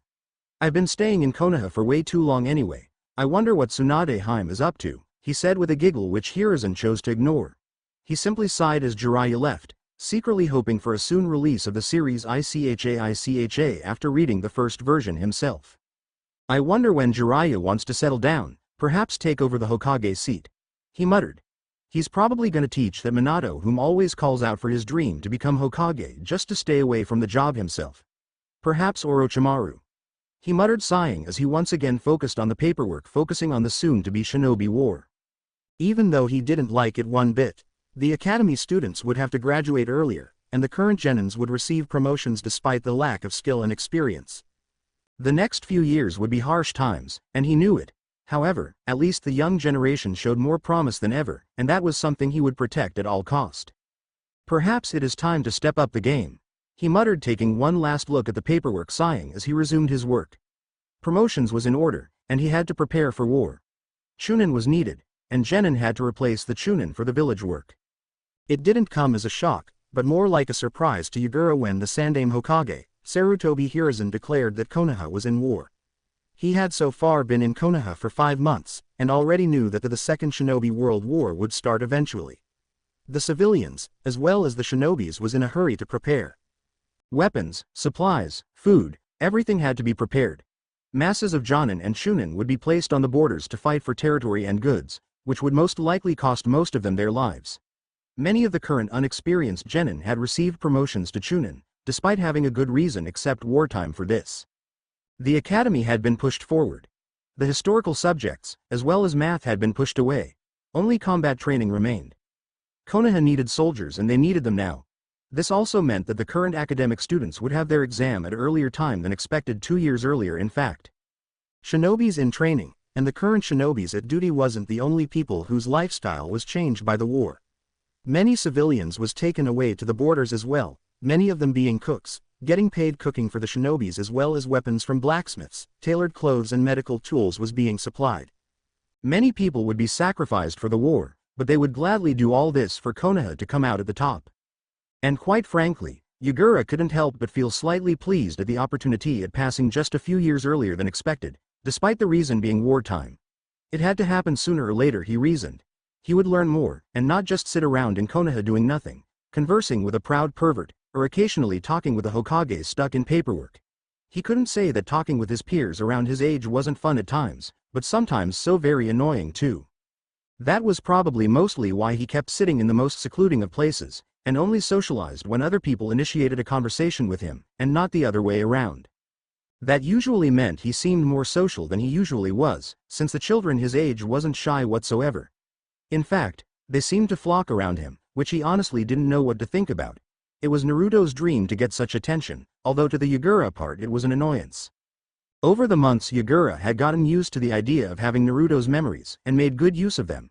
His chakra reserves made it possible to use Kage Bunshin during most of his training exercises, although he did this in private.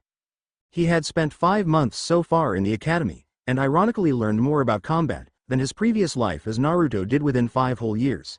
They weren't kidding when they wanted to push more shinobis out to the battlefield, although Yagura knew Hiruzen would be hesitant to take genin on to the battlefield until it became required. So far the war hadn't been going for long, which means the genin didn't have to fear for that option yet. They would surely spend a few years in Konoha before moving out, and even then they wouldn't be put on the front line. But one might never know, and Yagura didn't know Hiruzen enough in this timeline to fear the use of a living weapon, despite not having any control whatsoever of the Bijuu's powers yet. However, this day was also a quite important day for Yagura and his fellow academy peers. Today was the graduation exam to become a genin, which was 2 years earlier than expected before the wartime.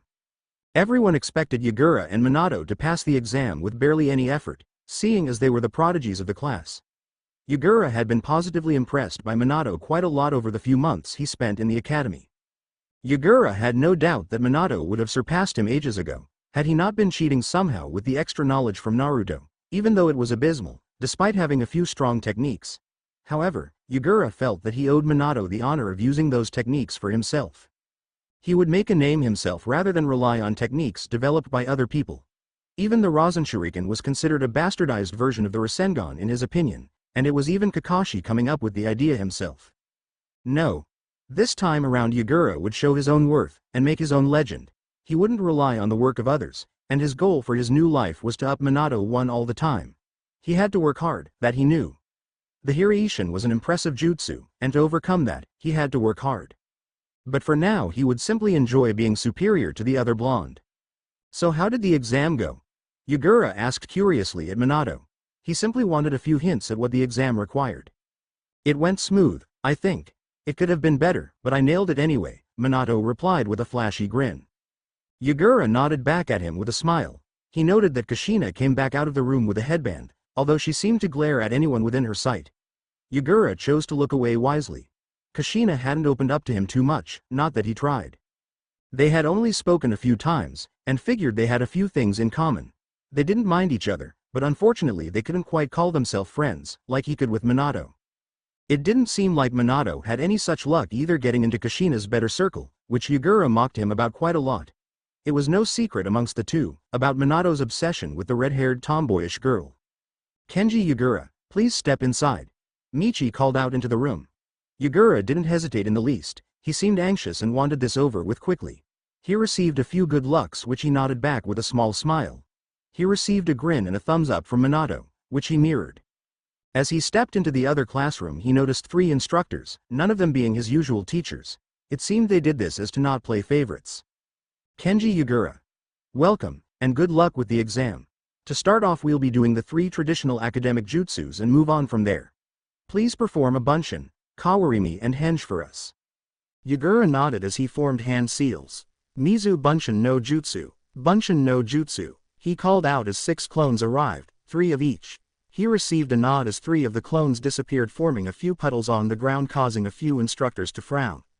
He followed that up by performing the kawarimi with a chair and a table. Afterwards he did 3 henges of the 3 instructors in front of him, which they nodded at, seemingly pleased. Very great, Yagura. Please follow Hiro-san outside where we will evaluate your taijutsu skill, and end it there. Unless you have more to show, of course, such as a self-learned jutsu, it will come into play in the exam if you're able to do that. Yagura merely gave a nod back as they walked out of the room for the training grounds. He noticed that the sparring ring seemed almost destroyed from the previous fights. No doubt Sume, Kushina and Minato was the reason to this. They were the only ones destructive enough to fight at that degree. When you're ready, Yagura, Hiro said, smirking as Yagura snapped back to reality. I'm ready, sensei. Yagura said as he threw his staff to the ground as well as his green coat, which he wore due to it being winter. He would never tell Minato that he got the idea from his future Hokage cloak. He couldn't fight with the coat on though. He went into his stance smirking back. Here I go, he yelled, leaping towards his sensei. They brawled for a bit, but Yagura became slightly frustrated, not enough to lose his calm. Yagura never lost his calm unless. Is that all you got, shorty? Hiro asked, smirking, not knowing the immediate danger he just caused. Yagura's eyes narrowed. He's so gonna get it. Without further warning, Yagura repeatedly put his taijutsu moves to great use, working harder than ever just to score those few hits on his sensei, whom Yagura believed deserved a bad beating. Yagura didn't care that his sensei seemed to retaliate out of shock, and instantly accidentally ripped his shirt to pieces in a defensive maneuver. Yagura simply kept on pushing Hiro backwards, as he kept the advantage of the fight. It was a great thing too that Yagura had the stamina required to fight like this. He aimed a punch at Hiro's abdomen, which was one of the few spots he could actually aim at due to his height. He was blocked with no problem, but a quick slide kick from Yagura caused Hiro to lose balance. At this moment he continued it up by a side kick straight to the side of Hiro, listening with satisfaction from the groan of pain. He followed that up by humiliating Hiro further by grabbing the man, who was at least twice the height as him, and threw him straight out of the ring to the muddy grounds. He flashed an evil smirk at Hiro, until he heard the clapping from his other senseis. Great job Yagura, a bit on the rough side, but definitely a worthy show, one of the unknown senseis said, grinning at the muddy Hiro, who gave a dirty look at Yagura. Hey, you broke my shirt. Payback is sweet, Yagura said back, frowning at his clothing, and it was a gift too. Damn, he muttered. The exam is over now, unless you got something special to show, Hiro said, grumbling as he muttered about 2 skilled brats this year. It seemed this wasn't the first time he got beaten. Just one jutsu, he asked, and received 3 nods in return.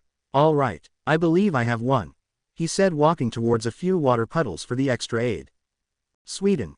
Ya no Kuchi, he called out as a snake of water appeared, rushing towards one of the few trees in the training ground. The academy teachers watched intrigued as the water snake collided with the tree and exploded into a river, meant to carry away the enemy, although the tree remained stuck. Impressive jutsu Yagura. You pass with flying colors, one of the senseis called out. Yagura grinned in return as he received a hite 8, quickly tying it around his right biceps. As he returned to the previous classroom, he simply gave a thumbs up and a smug grin back at Minato, who mirrored it. They were doing just fine, and Yagura expected nothing less but Rookie of the Year. Although he had to fix the broken shirt problem first, he received too many unfamiliar looks which unnerved him greatly. Rookie of the Year. Namikaze Minato. Hiro shouted out, receiving a loud gasp from Yagura. It was a close game for the first place, but it seems Yagura was just a tiny bit behind. Yagura couldn't believe it. He simply sat there, mouth open. Just how did Minato actually beat him? He was flawless, he was perfect, he did nothing but perfect. How? He glanced at Minato, who grinned mockingly back at him. The class seemed as surprised as Yagura, just what had happened. Yagura wasn't a bad loser, despite how much it hurt his pride, he would accept his loss like a good friend. He wouldn't be a sore loser, and Minato truly deserved praise for actually being such a genius. He was a worthy Rookie of the Year. It seems you aren't too perfect after all, huh, shorty? Minato said, grinning in his victory rush. The classroom quietened down to icy levels, which Minato remained oblivious to. He simply grinned, until he felt killing intent for the first time in his life. He glanced back at Yagura, whose eyes he imagined flashed red for a moment. I didn't call him that nickname, did I? He muttered in horror. IAMNOTSMALL Namikaze. I'm gonna freaking plow your face to the ground, you pitiful excuse of a shinobi. Yagura spat out as he leapt towards Minato, who impressed everyone, even Yagura, with his speed as he ran out of the classroom pale-faced.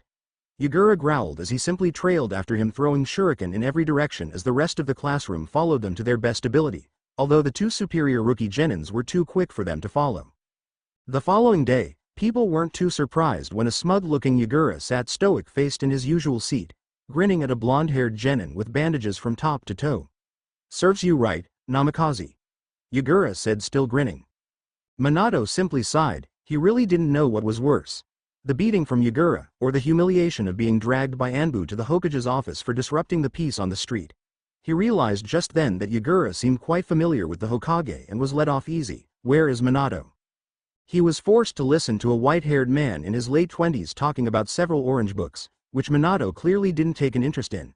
He didn't realize it yet, but he had simply been conversing with his soon-to-be sensei as punishment. Listen up, class.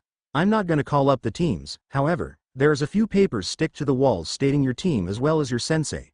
Now, I'll just say that it's been a joy teaching you lot, and that I believe you'll all do great stuff in the future. You're by far one of the most skilled classes I've taught. And good luck with your career, she shouted as she left the room, receiving waves in return.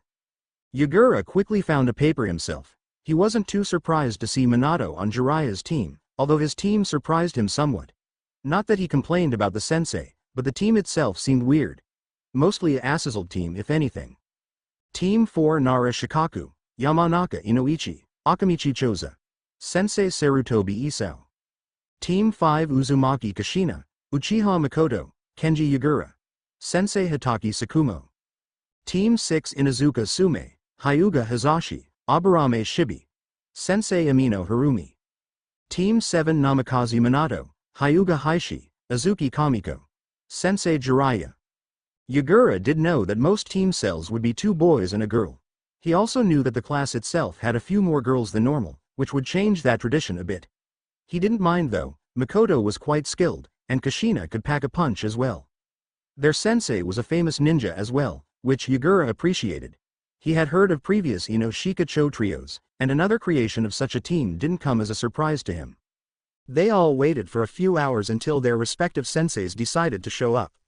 The first ones going were Team 4 and 6 along with a few others whom he never really had gotten to know very well. The next one coming was a man who resembled Kakashi a great lot, at least the hair and eye part. At least he was quite sure this was Kakashi's father and his sensei. He didn't miss the irony one bit, at how he ended up with a second Hitaki as his Genin squad sensei. However, he was confused as to why such a renowned shinobi was bothering to take on a Genin team during a war. It didn't make much sense to Yagura, since the stories told of Tsukumo made him out to be on par with the 3 Sannin combined. Had he not failed a seemingly important mission, then he might even have become Hiruzen's successor. Yep, he had gotten a quite skilled sensei, but the reason behind this didn't make much sense. Then again, he probably thought too much about things. Namikaze Minato had a Genin squad of his own, and he was a sulfur monosulfide rank ninja at that point in time. Even as he completed his task as Yondaime Hokage did he take time off to do missions with his team. Team 5, come with me. Tsukumo ordered with authority. Yagura felt his body follow the order in an instant.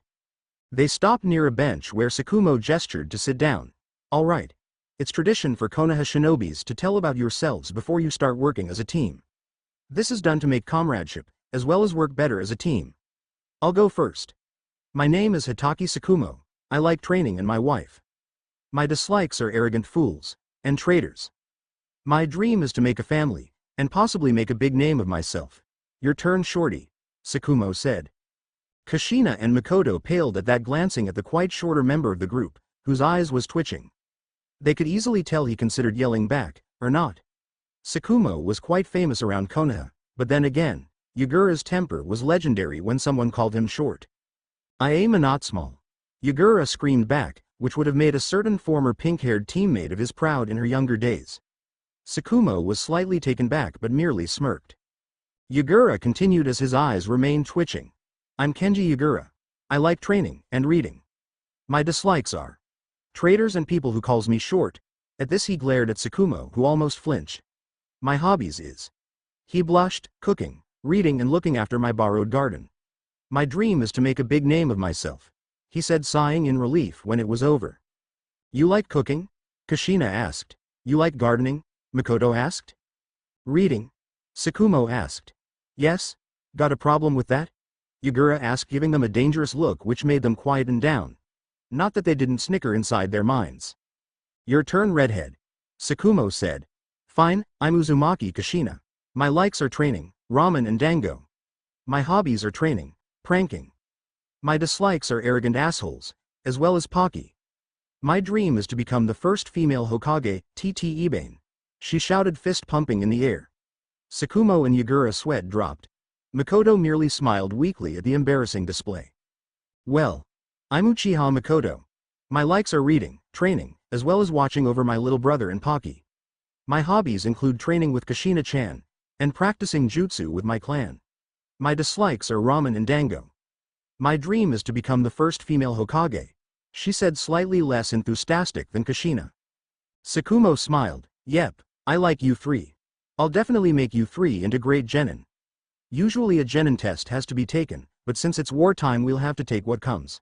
Tomorrow we will start doing training exercises, and get started on D-rank missions, he said, still smiling. Say, if you all get to Chunin rank before Jiraiya's team, dinner is on me for a whole week. Deal, Kushina quickly shouted. Yagura and Mikoto merely nodded back at the quite intimidating man. Great, Team 5 is hereby formed. Meet up at Training Ground 5-8 in the morning, Yane, he said, disappearing in a cloud of smoke.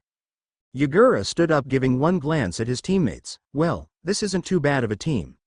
I'm up for destroying Jiraiya's team, and especially Namikaze's team, he said with an evil glint in his eye. I'll see you later, Yane. Thinking of ways to humiliate the blonde-haired prodigy. Minato and Yagura is too obsessed with that rivalry, Mikoto commented dryly. Tish, whatever. At least he's not a pansy like that Minato, Kushina said bluntly. And he's got a point. We're gonna show off that Blondie's team and whoever that Jiraiya guy is. Tsukumo-sensei is gonna regret ever having food on the line, TT Ebane. Mikoto simply sighed as the two friends walked off once again. Yagura didn't get to walk quite far until the presence of Tsukumo appeared. He was quite surprised, due to the serious gaze given to him by Tsukumo. Yagura. We need to talk, he said in a tone of absolute authority. Yagura could only nod in return. They walked for a few minutes until they arrived at a secluded area where Tsukumo placed a few seals for privacy. I spoke with Hokage-sama earlier today, and he told me about something important regarding you. He said as Yagura's eyes widened slightly. I know you're a Jinchuriki, Yagura. Although, you don't have to worry. I don't think less of you, quite the opposite. Tsukumo said, trying to reassure Yagura. Well, that's a relief. Yagura said, feeling like a heavy burden had just been placed on him, just to be ripped away within seconds. I don't know what else to say really. Only you and Hokage-sama, as well as Jiraiya, knows about this.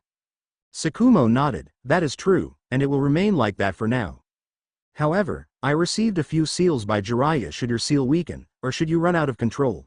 These seals, he said, gesturing at a few seals Yagura knew all too well from Naruto's memories, are suppression seals specifically made for Jinchurikis. I don't know how someone actually got the idea to make one, considering how rare Jinchurikis are. But then again, I'm not the genius. To be fair, I imagined them to be myths until earlier today. Yagura simply smiled weakly back. Well, that's a relief once again, But you don't have to worry too much. I haven't used my Biju's chakra yet. Although, I'm sure that one day I might have to practice a bit. But not until then. Tsukumo nodded back.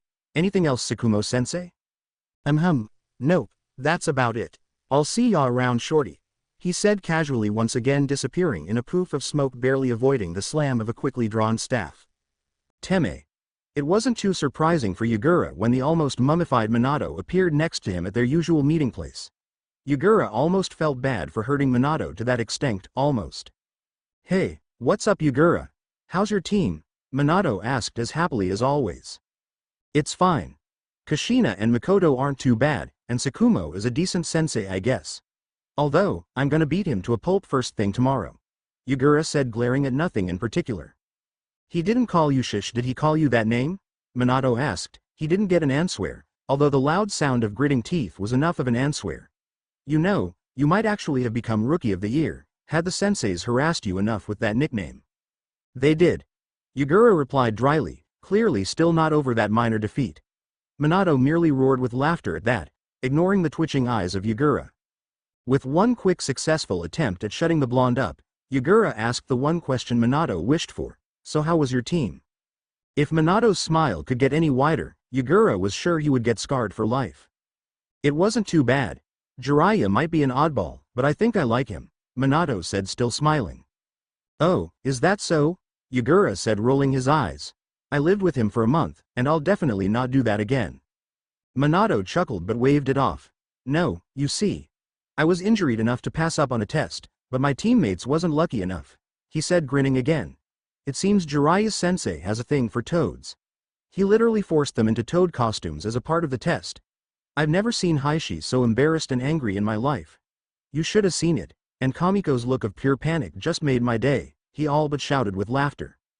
No way. Yagura muttered, his lips twitching into a smile at the thought of Heishi in a frog-like costume. Yes way. Apparently that wasn't the first time Jiraiya did such a test, although, I believe his prior students was from a kindergarten. Minato muttered in a thinking pose. Did you get any pictures? Yagura asked. Minato furiously nodded. Yagura couldn't help but laugh, and demand copies. The very next day was a golden day for Team 5. They had at first expected to do training exercises, and complete boring D ranks. However, Yagura brought a better idea, which Tsukumo and Kushina all too quickly agreed with. Now, Yagura wasn't too much of a prankster as Naruto had used to be. But the pictures of the stoic Hyuga clan heir in a frog costume, doing training exercises was simply too hilarious. Their team exercise was simply to plant copies of Jiraiya's team exercise all over the village, and if anyone ever caught them, he would simply blame Kushina, simple as. He could tell that Kushina was slightly impressed. He guessed it was fair to take the honor for the work, since Minato basically did steal his Rookie of the Year title. Serves the blondie right. After covering around 200 pictures all over the village, as a training exercise, the rules was clear, none of them would get caught. They received 50 pictures each, and the first to get caught had to pay for lunch. Unluckily none of them lost, so they went back to D ranks. To be fair, Yagura did actually lose the bet a dozen of times. He had first been stopped by a suspicious Anbu who after a simple second's glance at the picture patted him on the head and disappeared. The second person to catch him was even more amusing. A branch Hyuga member with her Byakugan activated had sneaked up on him, as great a feat that actually was. He was a sensory-type ninja after all, and the Hyuga was obviously skilled. She had caught him in a prank and was about to scold him, but she too glanced at the picture and smiled sweetly with a comment of, "Good kid," and walked off. Yagura didn't know what to make out of it. Perhaps walking around with embarrassing pictures of Heishi was the way to get out of any trouble. He had to speak with Kushina about this some other time. "Is this really missions?" Kushina asked frowning. "I'm already doing this at home enough." Mikoto almost whimpered. "I'm sorry, but that's life, Mikoto, don't you agree, Yagura, Kushina?" Tsukumo said. Definitely, Tsukumo-sensei. Definitely," Yagura replied, nodding sagely along with the redhead. Team 5's first mission was a simple one. One of the richer civilians was off on a trip with a few of her friends, leaving her 1-year-old baby daughter in the hands of Team 5. It wasn't really Tsukumo's or Yagura's fault that the baby kept on screaming, if they even attempted to get near the baby. They didn't really mind, it gave them all too much time to relax while the girls did the work, or well, Mikoto did the work. Kushina was just as lazy if not more regarding babysitting. "Is it too late to request a new team?" Mikoto asked, glaring at her team, or more specifically Kushina with pleading angry eyes, if such a thing was even possible. "Just hang in there, Miko-chan," Kushina said, cheering her on. "You're doing great, I'll even give you some Pocky once this is all over," Mikoto merely grunted in reply. "Nay. Mikoto, where did Tsukumo-sensei and Yagura go?" Kushina asked, confused as to where her two teammates disappeared off to. "No idea," Mikoto replied, just as confused, but she had her hands full and didn't really care. That was at least until the sound of blades clashing outside in the garden brought her attention. She narrowed her eyes in a moment of anger, accidentally squeezing the baby, roughly causing a cry from the girl. "Sorry." Mikoto all but pleaded, trying to get the girl to quieten down once again. She glanced up at her other teammate, noticing she was gone as well. She sighed in frustration as she considered requesting full payment alone for this mission, as a solo mission. The sounds of training and fighting from the outside only made her the more determined to get full payment. "Well, that was a waste of time," Yagura muttered with a frown as he watched Mikoto's smug smile counting her ryos. "I'm not giving you any Pocky for that, Miko-chan," Kushina muttered, also frowning. "Now come on, Mikoto. What did I tell you about earlier? You can't leave your comrades behind, it's simply not in the will of fire," Tsukumo commented in a scolding tone. "Now you listen," she hissed back, watching in satisfaction as the three cocky teammates flinched. "I spent 8 hours with a crying crybaby who is even more impossible than my little brother. I agree with Hokage-sama, you should all feel ashamed of yourself," Mikoto said, pointing an accusing finger at them. Tsukumo sighed. "I suppose you're right. Miss Hikari actually commented on your work, she might request us for another mission soon." Mikoto glared but remained silent. "No, I want to do real missions," she hissed, Yagura and Kushina nodding along. How about gardening tomorrow?" he asked as Yagura's eyes glinted in excitement. "Or painting a fence," he said, causing groans of frustration from his teammates. "Or ramen test eaters." "Yes," Kushina all but shouted. "I believe he was joking, Kushina," Yagura said, dryly facepalming. Kushina's mood fell drastically with a, "Oh. I'm sorry, team, but for the next month we are going to be doing D ranks. Until then we can't request a C rank, unless the village requires it. Believe me, once this month is over, we'll be doing C ranks all the time," Tsukumo said as his students seemed satisfied with that. "Tomorrow we won't be doing any D ranks though, instead we'll focus on our training. I haven't seen any of you in work yet, which will be a perfect opportunity tomorrow. Meet up at Training Ground 5 at 8 once again, and we'll train, unless Yagura hits the jackpot with a great prank once again," Tsukumo said. "Hi, sensei." The three of them shouted in unison, dashing off, But not before Yagura gave a smug look at Tsukumo disappearing in a cloud of smoke just a few seconds before his sensei. Well, the kid's a learner, Tsukumo said dryly, Yane, disappearing in a poof of smoke. The next day might seem like one of the worst days for training for some people, especially people from Fire Country considering the heavy rain. Yagura wasn't one of those people. He as a Sweden user couldn't praise his luck more. He didn't even need to bring his sealed water bottles for today, since there was plenty of water to use. This was also the perfect opportunity to showcase his skills for his sensei, who might give him some pointers or new jutsus. He had picked up a raincoat and ran towards Training Ground 5 with a huge smile on his face. As he approached his two teammates with the biggest smile ever present in a mood that couldn't be any better, which confused his two teammates who was sulking at the idea of training in this weather. Hello my fellow teammates. Wonderful weather today, don't you think? Yagura said grinning at the heaven which thundered and rained heavily. Are you crazy? Mikoto hissed. I can't use my fire element at all in this weather. This is gonna be a disaster, she muttered. Kushina shrugged. She didn't know her own element and didn't care. Huh. I'm in my best field today. Water element on a rainy day. It couldn't get any better, Yagura exclaimed. Where's our sensei? Behind you, Kushina said smirking. Yagura didn't believe her, but turned around anyway. He was shocked to see the man standing behind him, giving a quite spooky image as the light from the thunder almost made him flash from black clothing to a ghost-like figure with white spiky hair. I thought you were a sensory type of ninja, Yagura? Tsukumo asked with mirth. I am. I don't know why I didn't sense you though, it happened yesterday during that picture-placing challenge with a Hyuga. Yagura said, not really noticing his mistake there. It was more of a spur-of-the-moment thing, as he was still slightly unnerved by his sensei's entrance. So you did lose after all, Kushina shouted with an accusing finger. Yagura slapped a hand to his face realizing his error. I suppose I did. Anyway, let's forget about that for now and train, yes? He said clearly not satisfied with the turn of events. Right, Mikoto, you'll be fighting me first, okay? He asked as Mikoto reluctantly nodded. As the two were in a taijutsu fight, Yagura glanced at Kushina as he searched for something in his pocket. Here, take this, he said giving her a piece of paper. What's that? She asked confused. Yagura's eyes rolled as he bluntly said. Element paper. Push chakra through it and see your element for yourself. But keep it somewhere dry from the rain, otherwise you can't see. Kushina nodded as she took the paper, forcing paper through it. She noticed as it became wet instantly. Damn. The rain must have hit it, she said furious. No it didn't. That just means you're a water element user. Oh, she muttered, is that good?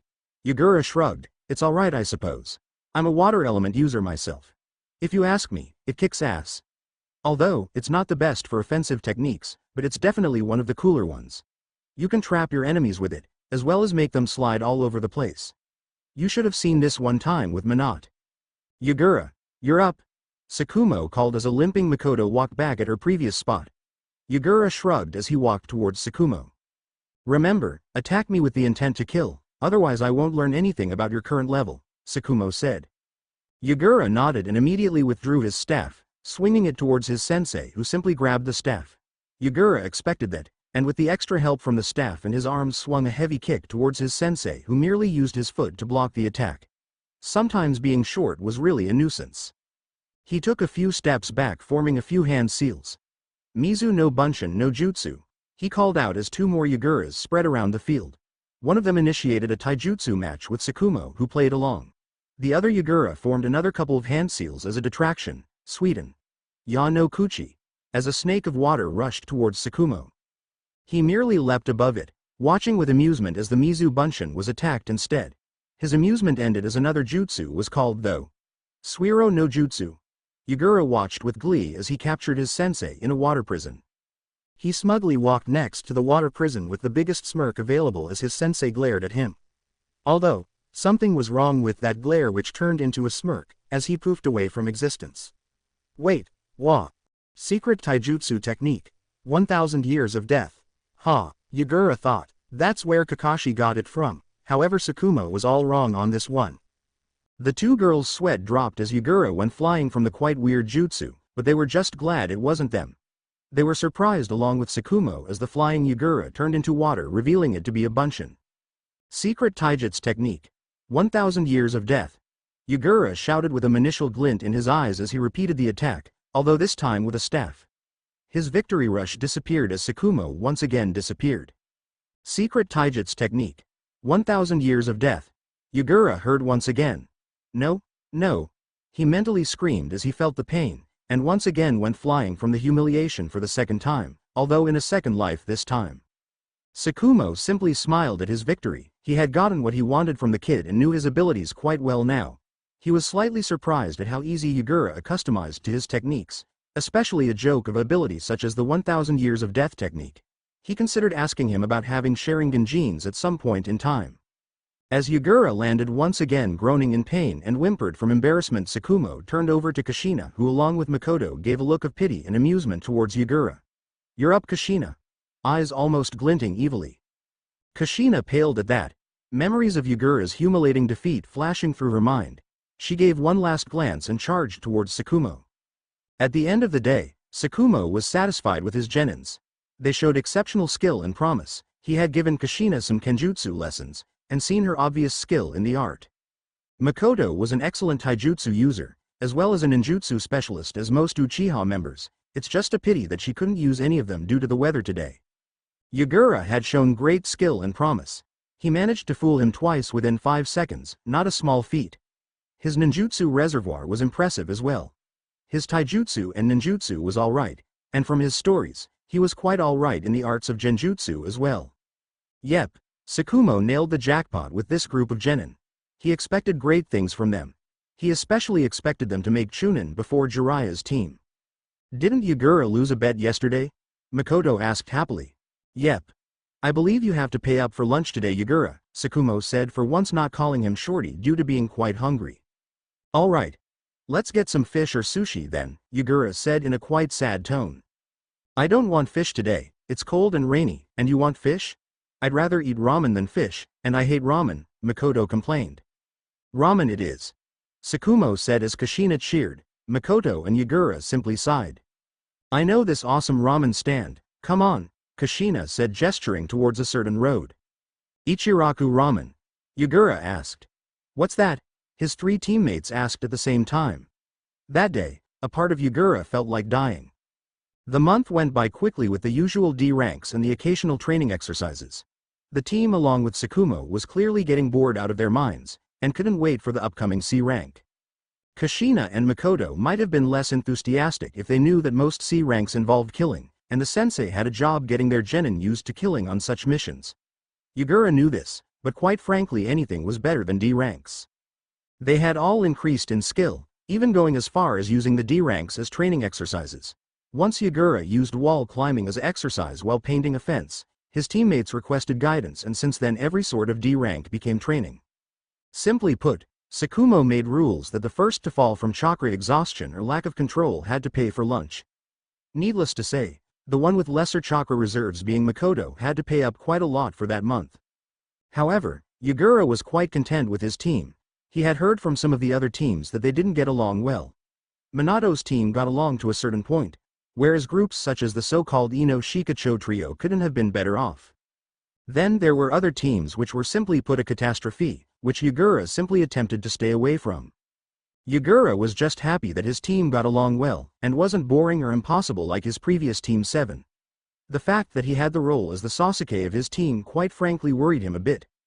Kushina was like his previous self, and Mikoto was the peacemaker. Tsukumo was laid back, but one hell of a good sensei.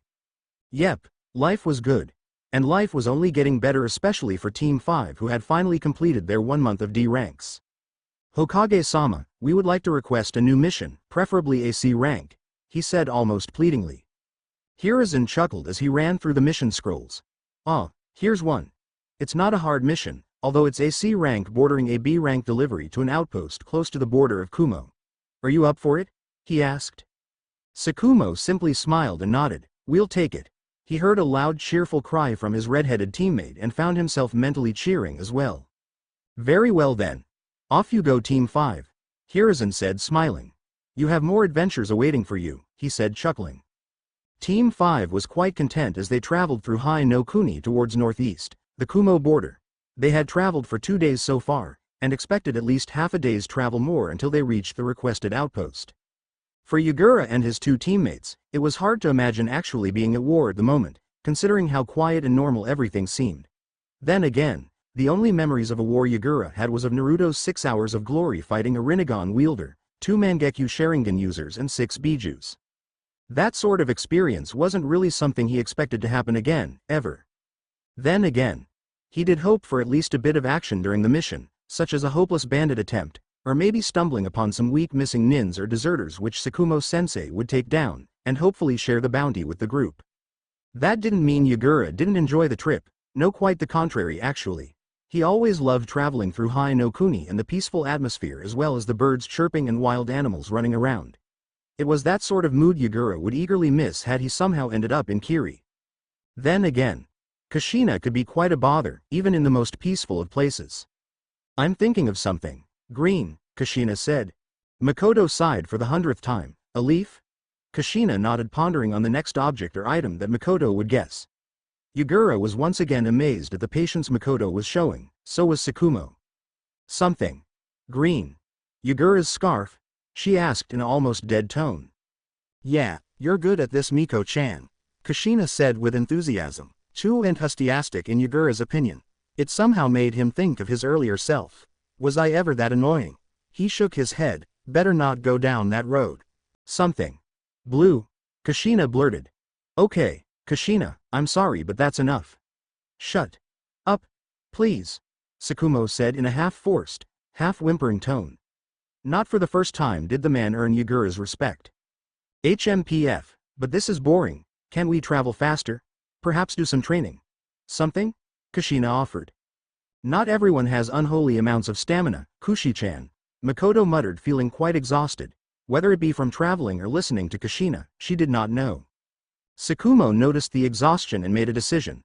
Okay, we'll rest for a while. Yagura, you'll take guard duty for the next hour. After that we'll continue, and no bothering Mikoto. Okay, Kushina? Tsukumo asked in an all-too-sweet tone, which Kushina could only nod back at. Mikoto gave a thankful smile back at Tsukumo, who merely smiled in return. Yagura was already gone off with a couple Mizu Bunshins guarding 4 corners of the resting place. Sensei, Kushina said, getting Tsukumo's attention. This border delivery, it's not too dangerous, is it? I mean, it's not like we are gonna enter a battlefield to deliver a message, right? Tsukumo chuckled with mirth as he ruffled her hair, much to her dismay. No, I doubt it. The border between Kumo and Fire Country has been quite passive so far, but you never know. There is always the possibility of fighting enemy nins, which is why this is bordering a B-rank mission, but the possibility is small. Besides, I won't let any of you get hurt. That's a promise, Tsukumo said. Yagura had a small smile at that. Like father, like son, I suppose. That's a relief, Kushina said, finally calming down. It seemed all that talking was simply to put her nerves under control. Yagura couldn't help but shake his head in disbelief. All that talking possibly avoided with one sentence from their sensei. Life was truly cruel. Yagura didn't mind the small break either, at least it gave him a good scenery from the top of a tree branch. He didn't expect anything serious to happen, neither did Tsukumo, but it was crucial to stay on guard, especially in wartime, even if you're on Allied ground. It was half an hour later when Yagura spotted something worthy of his attention. As he stood up on the top of the tree for a better view, he couldn't help but frown. Something wasn't right, at least considering an area with quite a lot of dense smoke several miles from their current location would usually suggest towards a battlefield, or a forest fire, none of them good in any way. He leapt down to the ground, somewhat startling his 2 lesser experienced teammates. Sensei. We got some problems, he said, noting how his teammates flinched at that. Way to bring good news. Around 10 to 20 miles from here I believe a battle is taking place. At least the smoke appearing from the area suggests so. Tsukumo's gaze hardened as he too took an opportunity to view the smoke. He instantly jumped down, looking more serious than ever. We're moving out, now, he ordered with the usual authority they came to acknowledge him with. Hi. They all said in unison, although it seemed more forced on Mikoto's part, whom still remained slightly tired. Remember, stay together as a team. You're my responsibility now, and I won't accept any of you splitting up. Understood? He received nods from his team. He did notice the worried looks from Kushina and Mikoto, although Yagura seemed in battle mode, almost like a veteran. Fearless even. Odd, he thought. The group didn't hesitate, rushing towards the smoky area, which wouldn't take more than a few 20 minutes at top speed. As they got closer and closer, they realized that a battle had taken place, although it wasn't quite a battle anymore. It mostly consisted of ruins and dead bodies of Kumo nin, as well as injured Konoha nin. It seemed that the attack had partly succeeded in turning the camp into ruins. However, it seemed counting the casualties Konoha definitely came out on top with 0 deaths, but quite a few wounded. Yagura took a glance at his teammates, as he watched them breath out in relief at the outcome of not fighting this day. However, one might never know, and they wouldn't like the next news. Kushina, Mikoto, Yagura said frowning. Our mission isn't over. Our destined outpost is that way, he said gesturing towards north, which was unmistakably from where the Kumo nins had attacked from. These news caused the two girls to turn pale for a moment, but hesitantly nodded. He didn't know if he should tell or not, but their current camp was the closest to Kumo's border, and more likely to get attacked. Yagura is right. However, I believe it is safe to call the mission off for the time being. We'll stay here overnight and await further instructions. It is simply too dangerous moving out with Kumo nins in the area, and this place needs protection for the time being, Sakumo said. Yagura glanced at his teammates as Sakumo-sensei walked off, probably to aid the reconstruction or planning. We got to pack out. We might stay for guard duty here for a while until backup arrives. Afterwards either help out where you can, or report to Sakumo-sensei for further instructions. The two girls nodded in return. The camp itself wasn't a complete mess.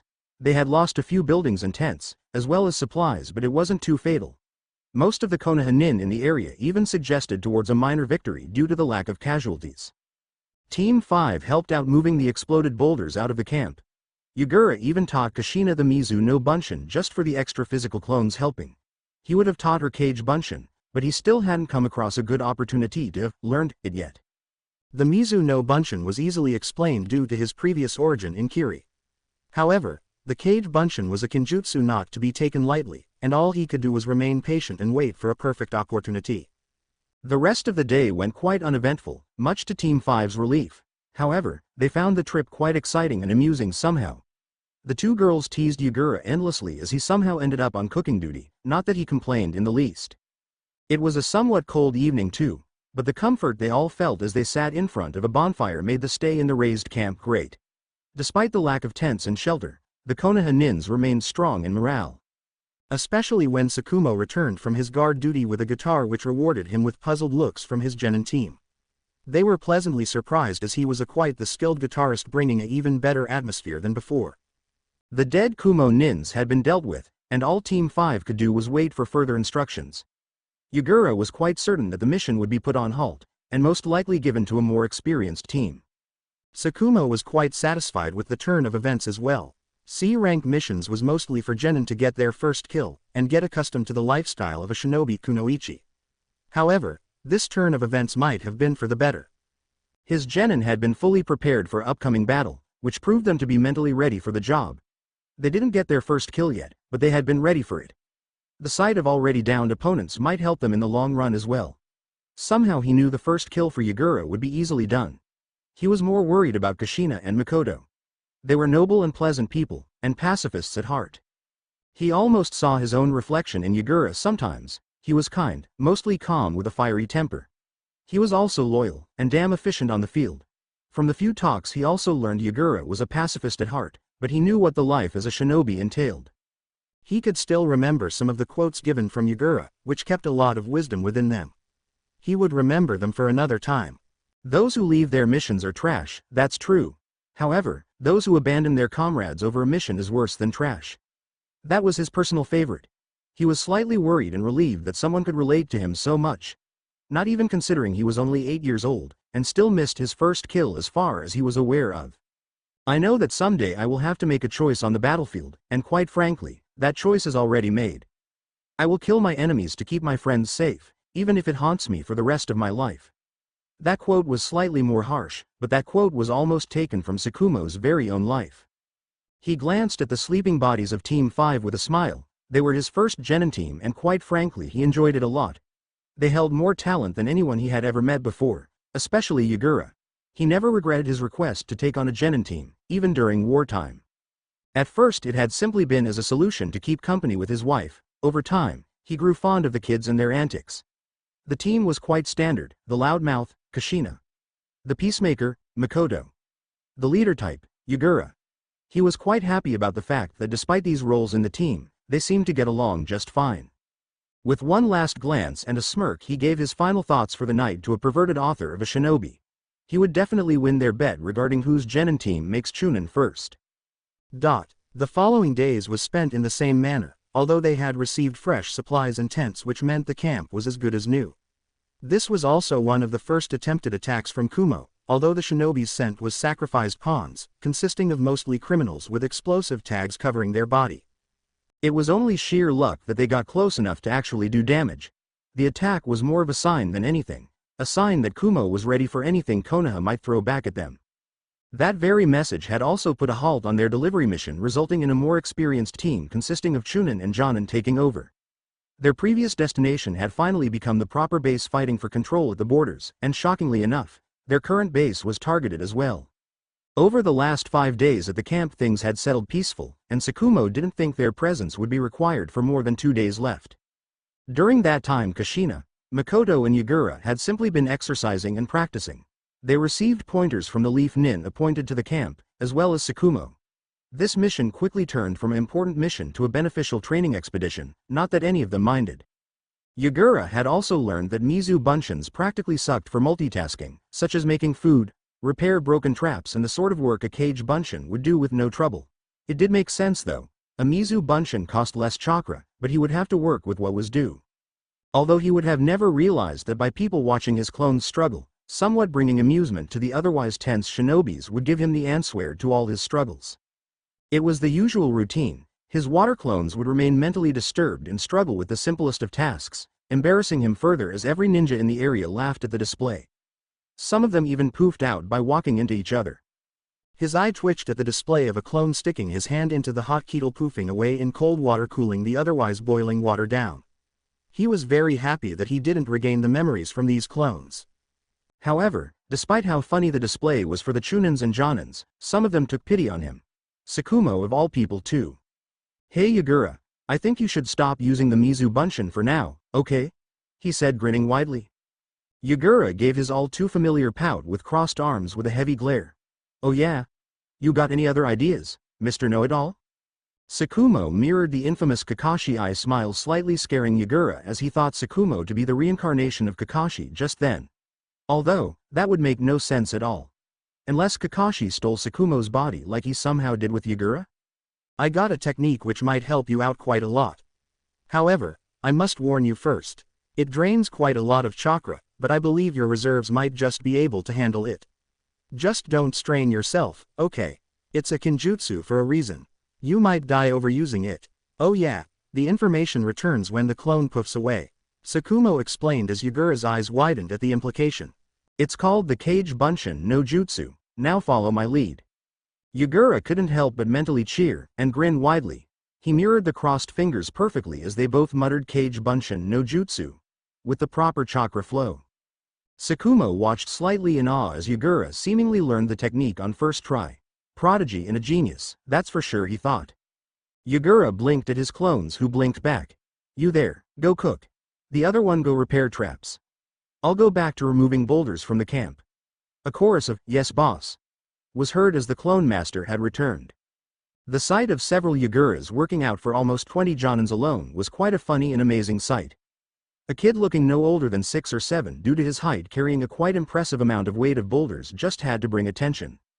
Yagura quickly became the victim of several camera shots which would definitely be sent back to Konoha as a reminder of the war.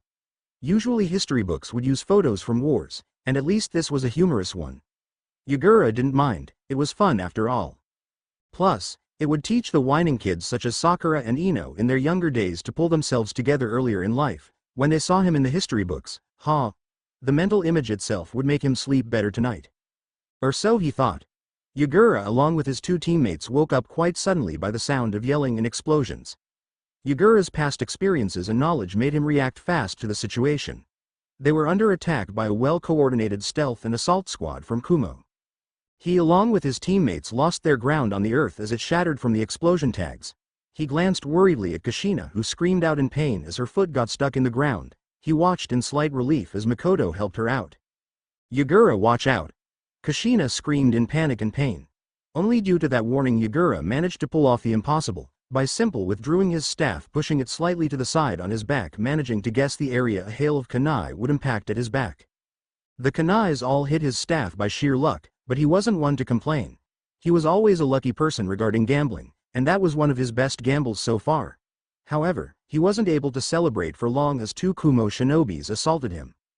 He leapt away, watching as the two shinobis managed to force him away from his team. The last sight he saw was of their sensei arriving next to Kushina and Mikoto, barely catching a glance at Yagura until he along with the two trailing shinobis disappeared into the dark forest. Damn it! Tsukumo shouted, almost willing his body to chase after Yagura, but one last glance at his two other teammates made him stay. He had to protect them instead for now. Kushina was wounded for the time being, probably a broken foot if she was that lucky. Mikoto, back up Kushina and support me with long-ranged attacks. We'll get through this. Tsukumo yelled in frustration. Be safe, Yagura. Yagura was worried. Heck, this wasn't what he imagined would happen within 1 minute of waking up. The two shinobis quickly became three, which only meant more trouble for him. He had attempted to drag them off, hoping they would find some other targets. No such luck for him, they actually gained another member. He judged by their speed and uniform they would all three be Chunin at least. He gritted his teeth. If he played this right he wouldn't have to rely on Isoku for this. Hey Shelster. You're awake, right? Right. He almost pleaded. He didn't hope that help would be needed, as that would bring too many questions. Yeah, I'm here, shorty. Just focus on the battle at hand for the time being, and don't you dare die. I didn't plan on dying in any way. Yagura thought back as he cut off the connection for the time being. He had dragged the trailing Kumo shinobis far enough now for a plan to set in action. It was only his luck that it was raining too, perfect for Suiden Jutsu. Kage Bunshin no Jutsu. He whispered as three clones appeared going into hiding. Mizu Bunshin no Jutsu. He instead shouted as he purposely announced three other clones ready for battle, and not a moment too late. One of the attackers was just 1 second from striking, but an expertful block from one of the clones took away the danger. Yagura immediately withdrew his staff, slamming it hard into the surprised Kumo nin, but he couldn't relax yet. The two other Kumo shinobi arrived, and they seemed eager for blood. His blood. Yagura growled, bring it. He shouted as the four clones engaged the two Kumo shinobi in a taijutsu spar, only to be pushed back when the third member returned. Truth be told, Yagura was impressed with his taijutsu keeping up so far. Suiro no Jutsu. A voice came from the dark forest. Yagura smirked as one of the Kumo shinobi's eyes widened in surprise as a water prison formed around him. Yagura formed another pair of Mizu Bunshins as they managed to keep the other two Chunin at bay for the time being. It was clear what the two free shinobis attempted to do. They wanted to free their trapped partner before he drowned a horrible death. Ever since he saw Zabuza perform this jutsu, it has become one of his favorite. It's a perfect support jutsu, as well as a dangerous prison. Not many people knows how to break out, and especially not Kumo shinobi. To use their Raiden inside that prison would be stupid, suicidal at best. As the four Mizu clones kept the two other shinobis at bay, whom remained completely oblivious to what Yagura intended to do. He had kept his true self hidden. With a kunai in hand he sneaked up on the water prison. It was safe to say that the imprisoned shinobi wasn't paying attention to him, but rather his struggling teammates. Without further warning the water prison dropped, and before the nin could react to his freedom the sound of a kunai slitting his throat was heard. The two Kumo shinobi watched in horror as a little kid just took out one of their chunin. They were beyond furious. Enough of this. You're dead, brat. The youngest of the Kumo shinobis shouted as he formed hand seals which were quite foreign to Yagura. Raiden. Ikazuki no Kiba. He shouted as a lightning imitation of a wolf ripped all his clones apart. Yagura's eyes widened slightly. That was his cue to attempt another escape and think up a plan. So far one was down, they would be foolish to fall for the same trick twice. Although he still had two shadow clones remaining hidden. As he ran away he noticed something that made his eyes widen in surprise and a smirk appeared on his face. I'm a freaking genius. He proudly praised himself. For there on the ground was the next trap in his summoned shadow clones' plan. That was one of the greater abilities of the shadow clones. They would think like him and come up with strategies, whereas he would focus on something completely else. The whole road was filled with explosion tags. He gave one glance back at the one trailing Kumo shinobi who still remained oblivious to the minefield underneath him. Yagura gave a smirk and a wave confusing the Kumo shinobi. That was until another voice of a similar-looking Yagura only 5 meters from him said one word which would forever remain the last word of his life. Katsu. The clone shouted as a huge explosion took the life of the Kumo shinobi. You'll pay for that brat. The angry reply came from the last remaining Kumo shinobi. Now that Yagura could finally get a better look at the kid. He was barely 1 or 2 years older than himself.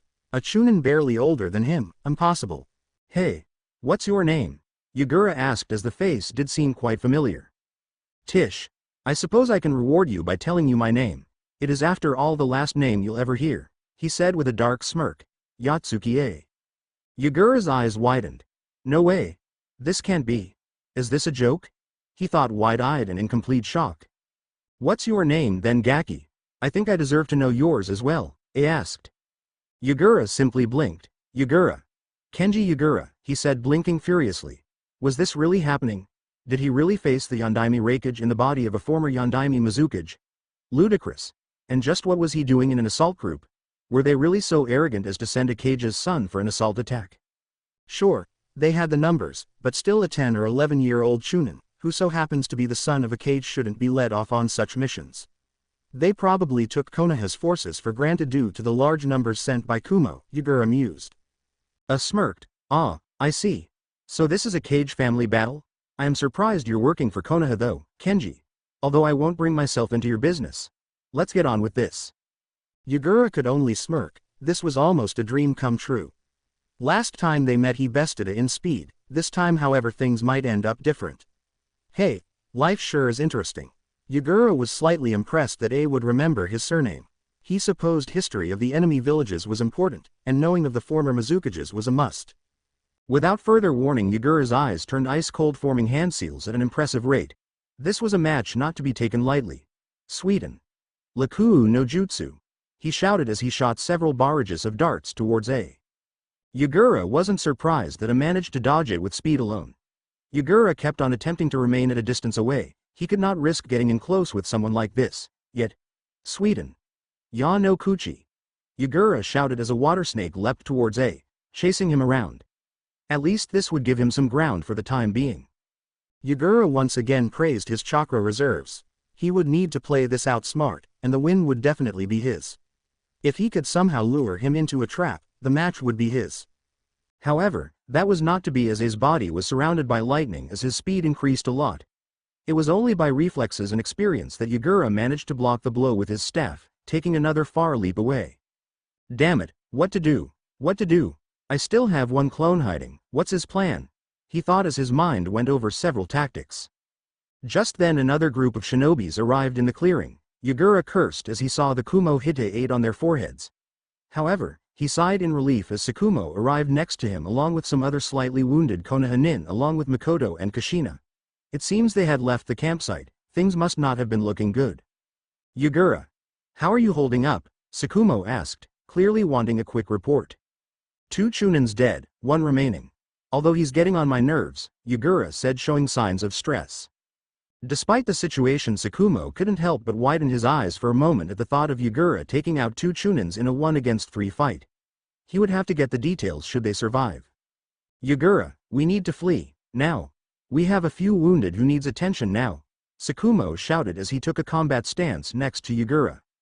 Rest of you, get the hell out of here. Yagura shouted, I'll take the small one, he's my target. You'll handle the others, Sakumo-sensei. Yagura shouted as he once again leapt away, gaining distance. A simply followed. No way was he letting such a great fight off just like that. Yagura. Sakumo shouted in disbelief. The kid was playing a hero, and Sakumo didn't like it one bit. Kushina. Mikoto. Get away from here with the remaining Konoha nin. Go. He shouted. For a moment Mikoto and Kushina struggled at what to do. They gave one last glance at Yagura, who managed to get a clean hit on A with his staff, followed up by another barrage of darts barely dodged by A. They gave their silent prayers as they ran away, leaving silent tears behind. Sakumo sighed, as he withdrew his ninjutsu once again. Time to get serious, he said, leaking killing intent worthy of a Kage. He immediately dashed forwards, into what would be known as a massacre. Meanwhile Yagura and A was fighting an even match. It was simply a fight of who would tire out first. A had expected Yagura to tire out a long time ago, he just had no idea how vast his chakra reserves actually was. He was slightly surprised as Yagura simply grabbed his wrist, which was a feat in itself, as he smirked. He didn't know why until he felt a presence behind him just a little too late. Another clone with a staff collided with his head as he was forced away. Yagura didn't hesitate to use his advantage, aiming for the staff to penetrate his very skull. He didn't know why, but he didn't feel the shame or guilt for soon killing the previous Yondaime Raikage. They hadn't known each other very well, but Yagura knew that he was an honorable man, sort of. The Naruto part would hesitate, but Yagura was furious at the idea of his friends in danger as well as the sneak attack. And as such he leapt towards her with a determined swipe of his staff which had just barely dodged, saving his life as he watched the very ground quake from the blow. Yagura and Ida both grit their teeth in frustration and anger. Yagura once again called out for more Kage Bunshin as 5 clones including himself took in position. Ida memorized the hand seals already. He had after all used the technique twice in this battle. Although not with the use of more clones. Sweden. Laku'u no Jutsu.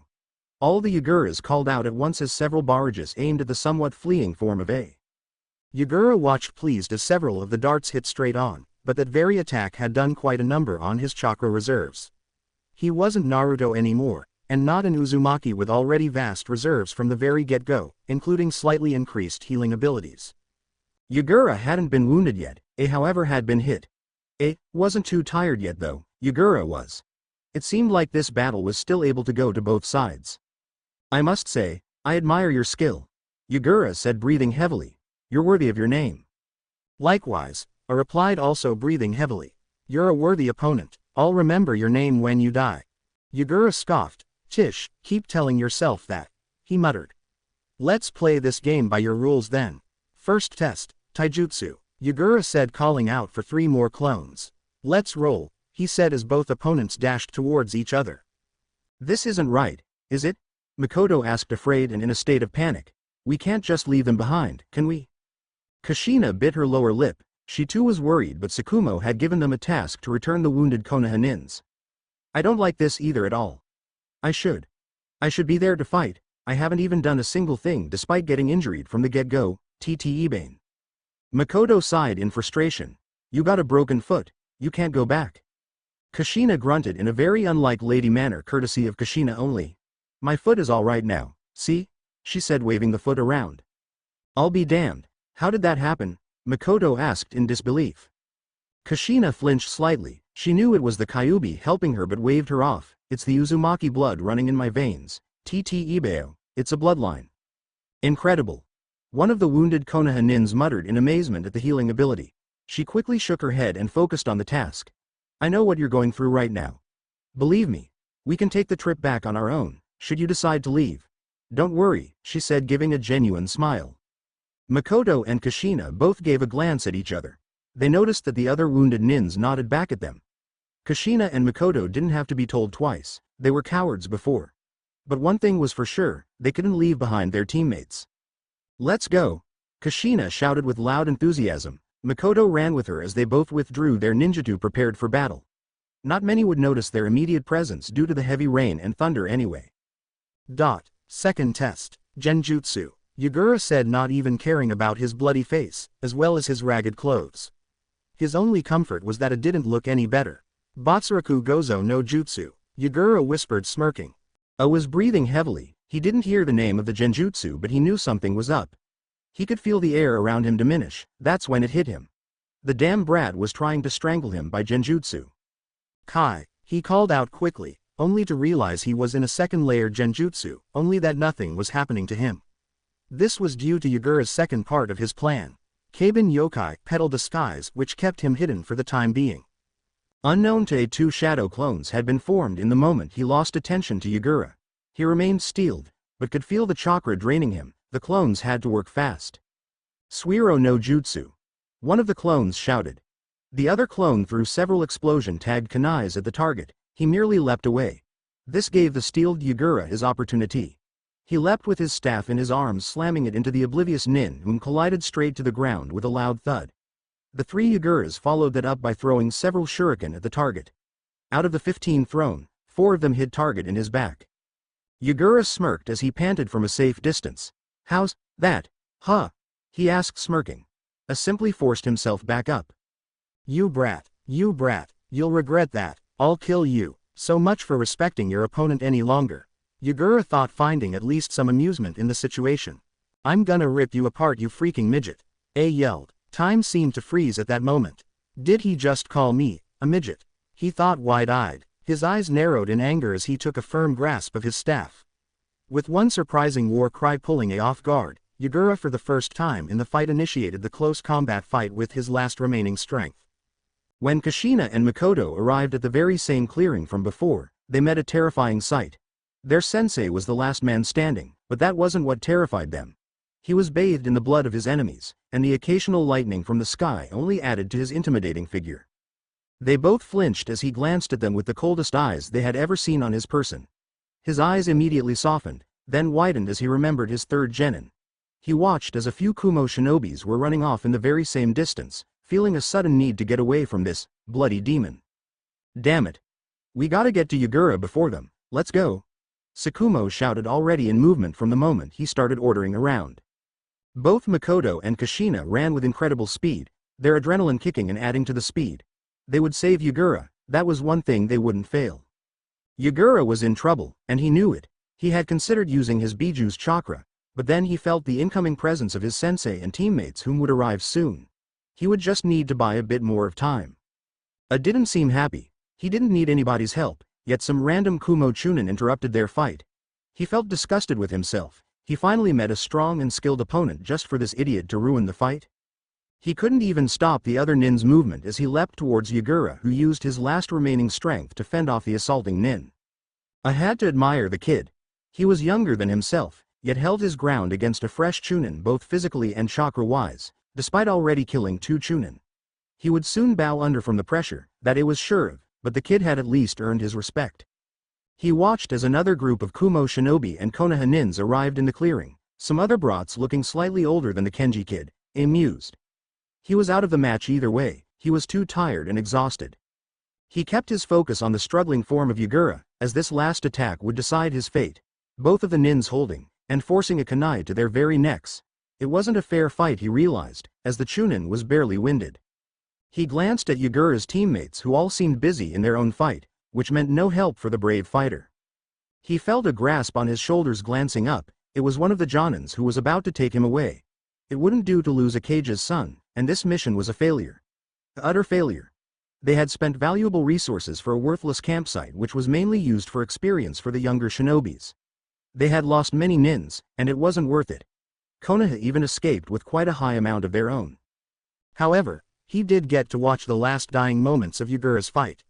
The sight was a grim one, which he would remember till his very death. Yagura and the third Kumo Chunin, whose body resembled a bodybuilder, rather than a shinobi, was finally in a lockdown. It was clear that from this point in the fight only strength counted. Yagura enhanced both his arms with chakra, attempting to force his kunai straight to the neck of the Kumo nin. He was surprised though as the Kumo nin smirked with evil glint as both his arms won the struggle against Yagura. This scared Yagura more than ever in his life before. He was a ninjutsu specialist, a strategist. He was unpredictable. He wasn't physically strong enough. He had neglected his physical training and now he paid for it. Damn it. Damn it. Damn it. Not like this. It can't end like this. Yagura screamed in his mind as he gritted his teeth in frustration as the slightly stronger opponent forced the kunai closer to his neck. He could almost count down when the kunai would strike his neck. 5, 4, 3, 2, 1. Damn it. I'm sorry, Minato. I didn't keep my promise. What happened next left his 3 teammates, who had just finished off their own opponent, in a state of shock. Kushina and Mikoto didn't even bother realizing their first kill, watching wide-eyed, shocked beyond belief at the display of blood oozing all over Yagura. They couldn't believe what had just happened. Yagura! They screamed in unison, their scream drowning in the roar of the thunder. Damn it! Damn it! Damn it! Not like this. It can't end like this. Yagura screamed in his mind as he gritted his teeth in frustration as the slightly stronger opponent forced the kunai closer to his neck. He could almost count down when the kunai would strike his neck. 5, 4, 3, 2, 1. Damn it. I'm sorry, Minato. I didn't keep my promise. What happened next left his 3 teammates, who had just finished off their own opponent, in a state of shock. Kushina and Mikoto didn't even bother realizing their first kill, watching wide-eyed, shocked beyond belief at the display of blood oozing all over Yagura. They couldn't believe what had just happened. Yagura! They screamed in unison, their scream drowning in the roar of the thunder. They could only watch wide-eyed and barely hear the thud of a body hitting the ground as the sound of someone struggling to gasp for breath, but it all proved futile. The body of a soon-to-be-dead shinobi had hit the ground. With that, Yagura passed out, welcoming the bliss of darkness. When Yagura finally woke up, he wasn't surprised seeing the bandages covering most of his body. He would have either died in the field, due to his teammates losing their fight, or survived with a few injuries from his own fights. Still, he couldn't help but smile smugly. He was capable of taking out 3 Chunin and tire out, significantly much.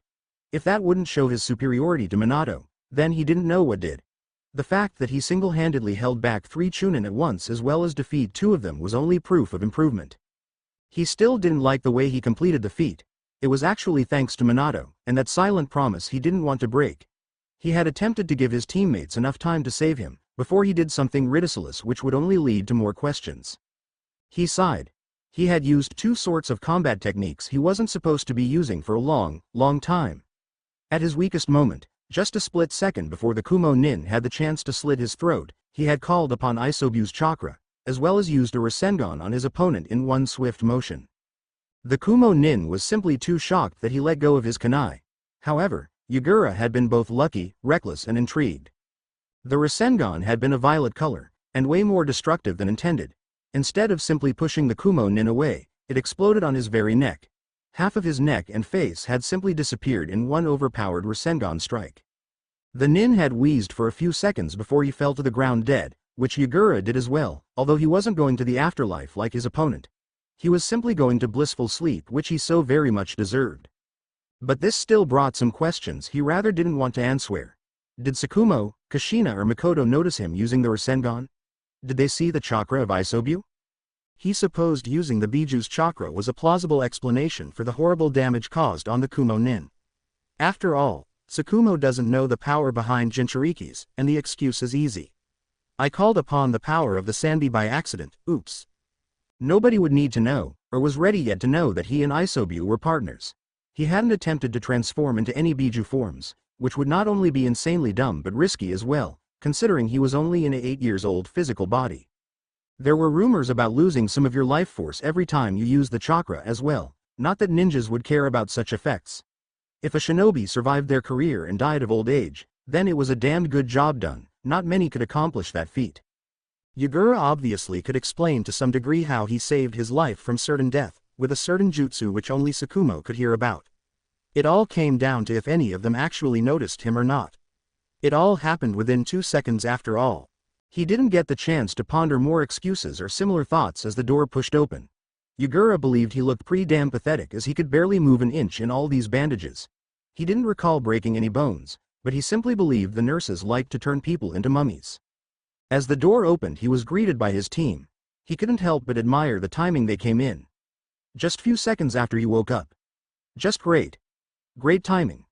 I just woke up a few seconds ago, Yagura said, eyeing the bandages in distaste. Can someone help me out of these things?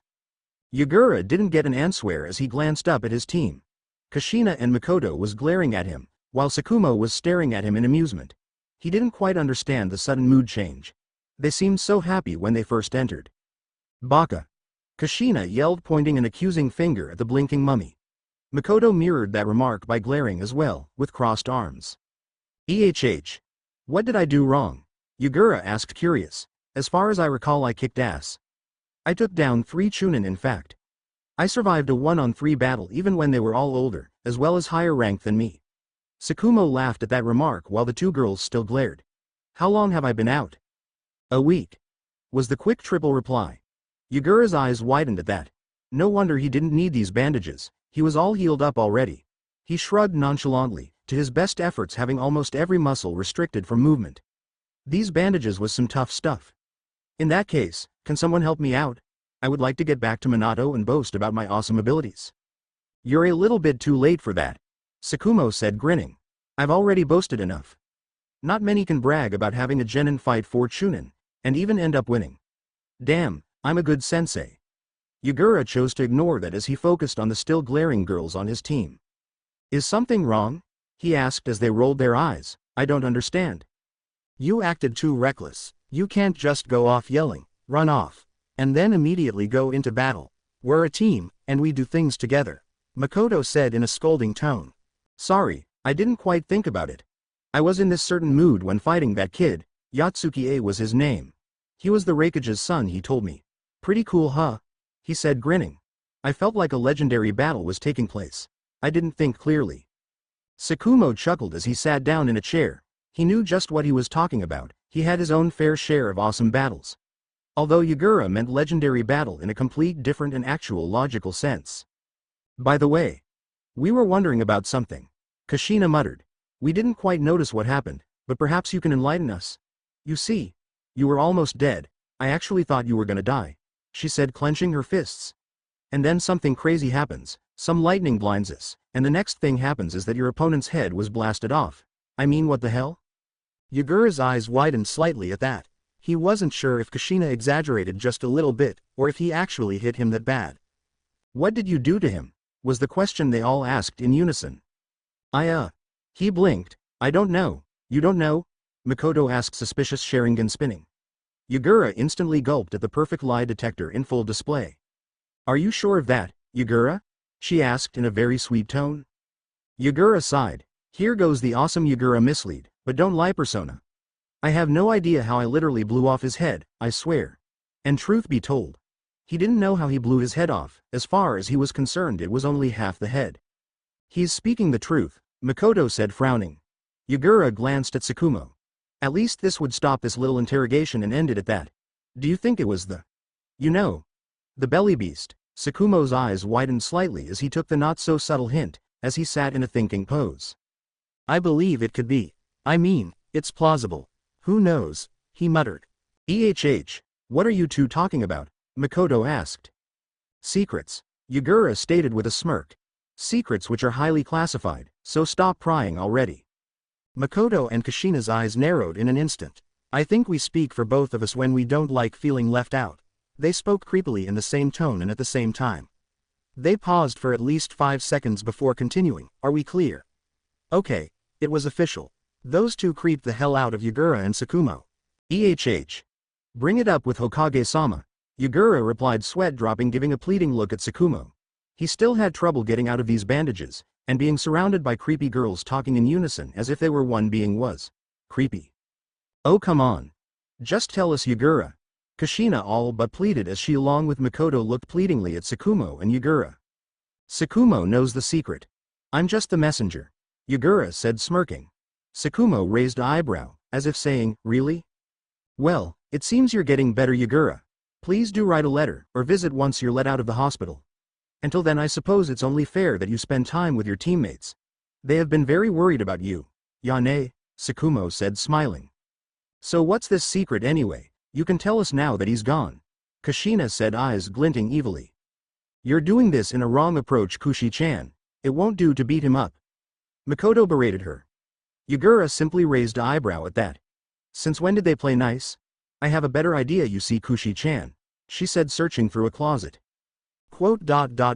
My staff. Yagura all but cried out loud. Kushina grinned. So, you get your staff for this secret smash heads technique of yours, deal? No. Yagura cried out loud. It's a S-rank freaking secret. Hokage-sama is gonna get my head if I told you. Really? Mikoto said in disbelief, sighing. Oh well, you know how to get your staff. Come on, Kushi-chan. My staff. My heirloom. My precious. The two evil teammates simply ignored him to their best ability, which seemed to be easier said than done. Yagura could yell very loud when angry. Hell hath no fury like Yagura scorn. During Yagura's stay in the hospital, he received a few hints as to what was going on with the war. Apparently the campsite they had been defending was completely annihilated.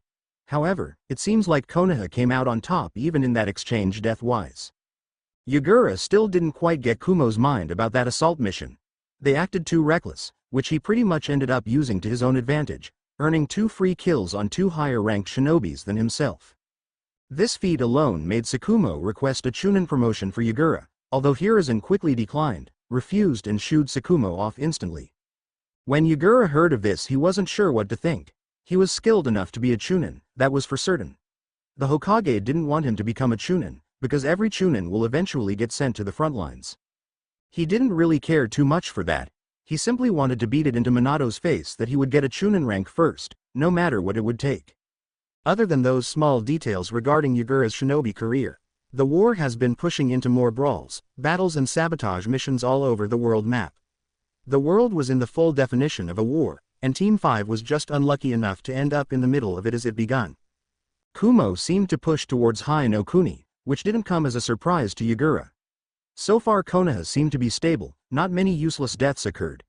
That didn't mean Konoha was passive, far from it. It was a well-known fact that Konoha was considered the strongest of the 5 hidden villages. While Sand was pushing towards Iwa keeping them busy, Konoha was holding off on their own against Kiri and Kumo on 2 different borders, which Konoha did surprisingly well. Hiruzen didn't even believe that Genins was needed for this war, but it was still too early to tell. Yagura knew that the war took 7 years the first time around.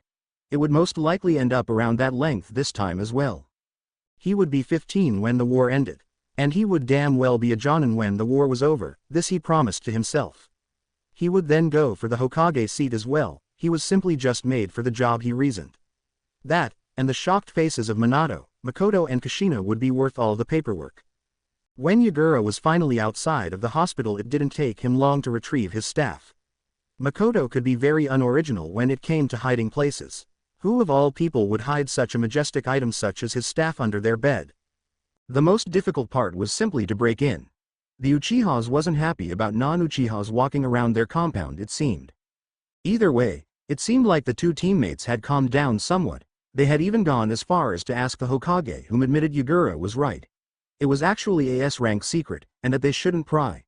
That had ended the case, although they weren't happy about it. For a whole week Yagura received the cold shoulder during an exciting week of D ranks.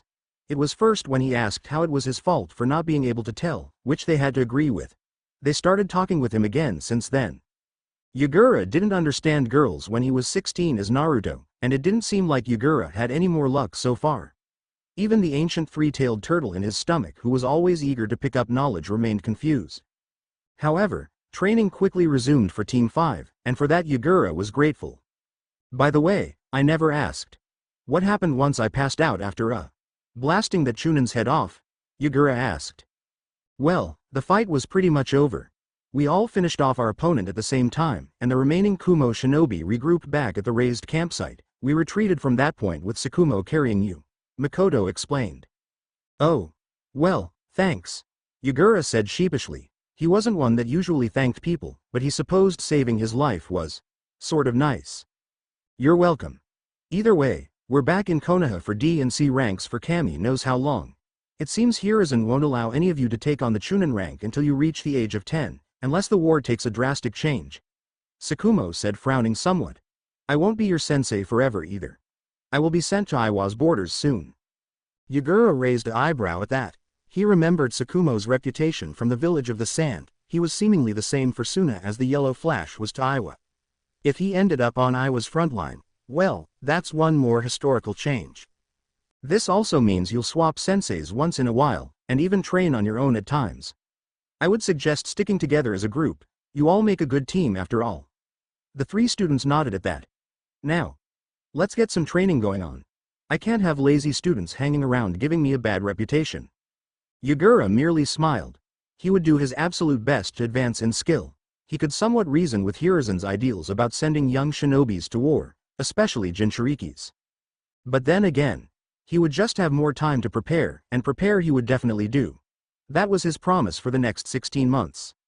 Time skip 16 months, the day of Yagura's promotion.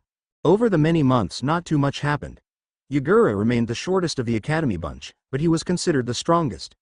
Minato was a close second, or at least to the blonde's opinion. Yagura was second. Yagura had been training with Team 5 many times, as well as accepting various missions. They never really went on crazy missions such as their first C rank. He supposed it was the curse of the first C rank mission always turning a rank. Appearance-wise a bit changed, at least for the females of the team. Yagura kept on hinting towards a late growth spurt for himself, while everyone else seemed to grow more and more. Yagura would grumble, but since he couldn't brag about being tall, he would at least boast about having the good looks. Not many could disagree with that. Although he was still subject to some teasing regarding his height, which would usually make him retaliate in anger, and most likely beat said person to a pulp. He had earned a fair share of Ryos over the years completing various missions. Team 5 remained a team, although it seemed times were slightly beginning to change. The first change was Mikoto, being the oldest of the team. She received her Chunin rank on her birthday. She was sent off towards Suna 2 weeks later. Kushina followed up a month later. She was sent towards Kumo. Then finally came Yagura 3 months later. He was ready to make a name for himself, and truly believed in his abilities. He had used shadow clones to incredible level during his training sessions. His chakra control as well as nin and genjutsu arsenal became better and larger. His style became more refined, and he learned to take advantage of his height in close-ranged combat. All in all, Yagura was the perfect example of a Chunin-ready shinobi. Nothing could turn his mood down, nothing. Or maybe he spoke too fast once again. "You're going to Kiri?" Hiruzen said simply. "Excuse me?" Yagura asked surprised. "Kiri? That's the stupidest idea I've heard of in my life. Really?" Hiruzen sighed with a glare. "Don't question my authority, Yagura. I know it was your previous home. I'm not sending you there because I want to. We need reinforcements down there, fast, and the fact that you're a great Sweden user will be beneficial. Because the area is surrounded by water, I'll be of better use that way," Yagura stated simply. "If I end up captured, which is quite possible. Every shinobi runs that risk." Hiruzen retorted. "True, I suppose," he said frowning. "Doesn't mean I have to like it." Hiruzen cracked a smile as he threw the Chunin vest at Yagura. "Wear the vest with pride and all that. Just don't throw it out in the trash can first thing when you walk out," he said chuckling. Yagura cracked a smile in return. "Don't worry. This vest will definitely be a nice wall decoration. When do I leave for Kiri, Hokage-sama?" 10 days from now, at the North Gate at 8 in the morning. You'll be going with Danzo's group this time," Hiruzen explained. Yagura frowned at the name Danzo. Not much was known about him, other than he was well renowned as a shinobi until he became crippled. These days he's a strategist for Konoha, although he's very shady. He became Rokudame Hokage for like 5 days in Naruto's timeline, which you obviously don't become by doing nothing. Danzo was a shady person, which Yagura didn't like at all. Then again, there was some irony in this. Danzo had from Tsunade's stories requested full control of Naruto's previous self, which Danzo somewhat got now. Yagura as a Jinchuriki with quite good control was now under Danzo's command. He hadn't done a full transformation yet, and didn't plan on doing for a while. But he was quite certain it would be possible, although it would be interesting to see. His friendship with Isobu was unquestionable. He had even opened up the seal in his mindscape, giving full space and movement to the turtle. He had memories from Naruto's Jinchuriki powers with Kurama, which was different than his current own. They were different in a big sense. Whereas he as Naruto got a Biju cloak enhancing his speed, as well as chakra reserves, Isobu was different. He was something akin to what Killer Bee was. He could draw upon the tails at will without actually using a Biju cloak, 3 in total, which he believed was totally badass. Of course 8 beats 3, but he would go down in history as the first perfect Jinchuriki. He still had to tell his teammates about it, but he suspected they would realize when this war was over. As would many others. Hiruzen and Jiraiya obviously knew of his development, seeing as it was Jiraiya practicing with him. They were obviously pleased with the results. "Alrighty then," Yagura said, bowing. "I'll see you some other time, Hokage-sama, and that is a promise," he said, flashing a grin. "Oh, and do greet Minato from me," Hiruzen said, chuckling as the door shut close. "Minato is in Kiri?" Yagura muttered.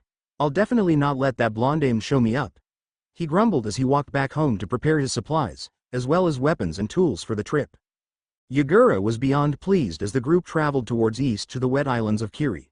Usually people would expect someone to berate him for being a kid, for being too short. Not these days. He had gained a reputation amongst the Leaf Nins, almost putting Kushina's title red-hotted bloody habanero to shame. It was an unspoken rule, don't call Yagura short, or even refer to him as a kid. Other than that, people learned that he was a nice fellow. He could pack a punch, and his Sweden jutsus was very useful. All in all, he definitely had capable Jonin skill as a Chunin rank. During the trip, Yagura had kept an eye on Danzo, who in return kept an eye on Yagura. Hiruzen had told Danzo of Yagura's secret tenet, due to him being the general of their forces in Kiri. Danzo wasn't usually the man Yagura would willingly trust that information to, but he didn't quite have a choice. He didn't know whether this Danzo was different from the future or not. He supposed that Danzo wouldn't just throw him away on a suicide mission for no reason. Jinchuriki meant power, and more power was better for the village. That was simple Danzo math. Danzo had even requested a conversation with Yagura concerning his abilities. Suffice to say, Danzo was actually smiling at the idea of having a almost perfect Jinchuriki under his wing. Yagura fought back a frown at the man's facial expression at those news. Then again, Yagura didn't quite understand Danzo's obsession with Jinchuriki. As far as he was aware of, he was the first in this time's history so far to even gain the tiniest bit of control.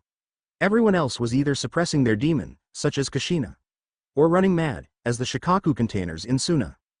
Danzo had requested a spar with Yagura, which he gracefully accepted, and even more gracefully beat the old cripple almost too easily. Apparently Biju Tails was quite resistant to Fuden jutsus, which happened to be most of Danzo's arsenal. Danzo admitted, Yagura was truly a perfect weapon, earning a not-so-suppressed frown from Yagura. But whatever pleased the man, Yagura thought absent-mindedly. Becoming a perfect Jinchuriki was only this easy for him for special reasons. He had some knowledge from Naruto's memories, as well as ending up with one of the more friendlier Bijus quickly becoming his partner. He actually supposed Isobu's company was more pleasant than Kurama's.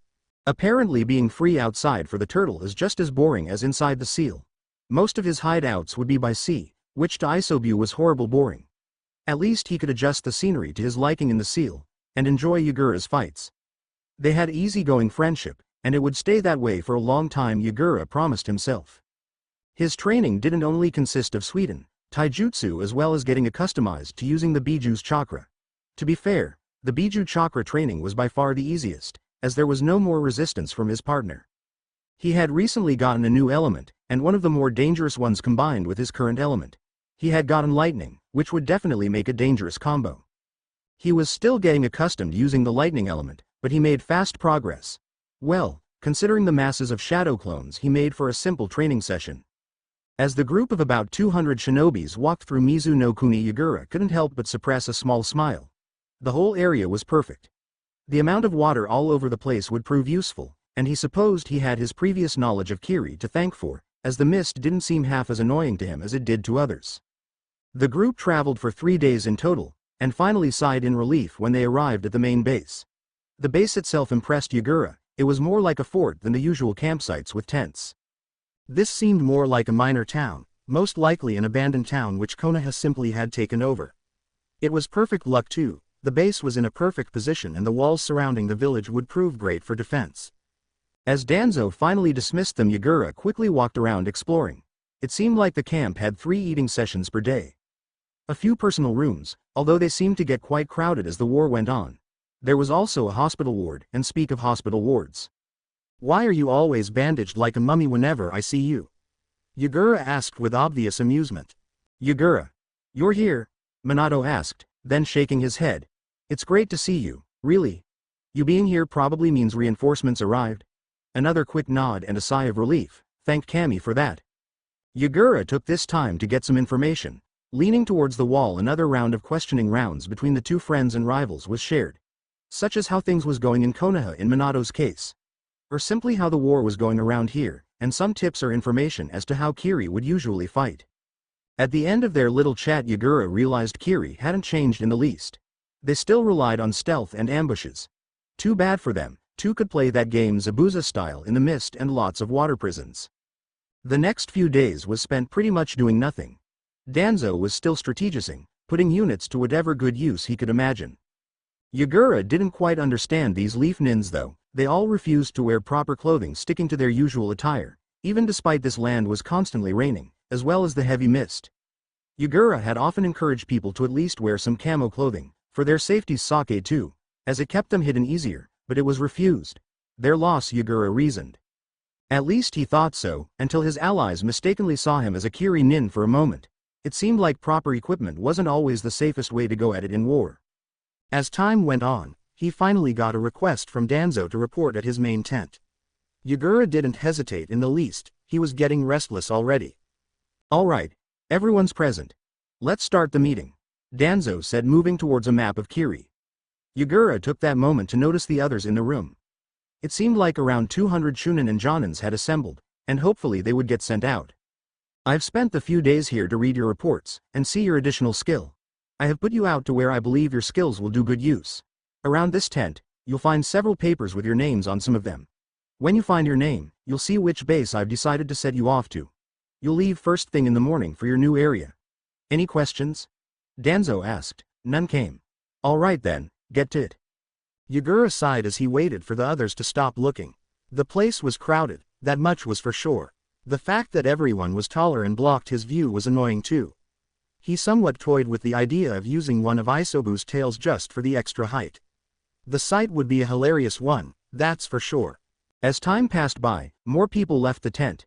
In the end he found himself at Point 4, which was a base 50 miles to the north, which he didn't mind too much. He was a bit put off that he hadn't been placed with any of his friends.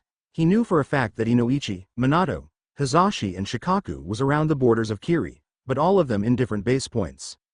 He quickly found the few other people whom were going to the same point as him. It wouldn't be wise traveling alone. They agreed to meet up and travel as a group of 8, just as a safe precaution. The travel itself went quite uneventful, thankfully. Still, the place that Point 4 was located at was a quite special area. Somehow he couldn't help but think that Danzo actually was quite smart. Yagura had often been talked about as a smart strategist and a shinobi using his head to develop plans in mind. He was also quite sneaky, plus his jutsus was perfect for entrapping enemies. He was known to outwit every opponent, and this sort of area was perfect. It was a big swamp, although somehow trees survived living here, and was quite frankly everywhere. It was the perfect environment for Kiri ninjas to fight. An easy place to sneak up on your unknowing opponent and slit their throat and disappear as quietly into the mist as you came. That was the way Kiri ninjas worked, and as many people knows, water is the best friend for a Kiri nin, as well as the mist. However, it was also a perfect place to develop various battle plans in the heat of battle. There were various easy spots to hide and plot various tactics, such as using cage bunshin to place various traps. The place was perfect. In his first 7 years of living here in mist did give him somewhat of a resistance to the wet place, and he could easily tolerate the mist. Other people around the point wasn't as easily adjusted to the area and complained quite a lot. Yagura reasoned that he had put to this base for several reasons.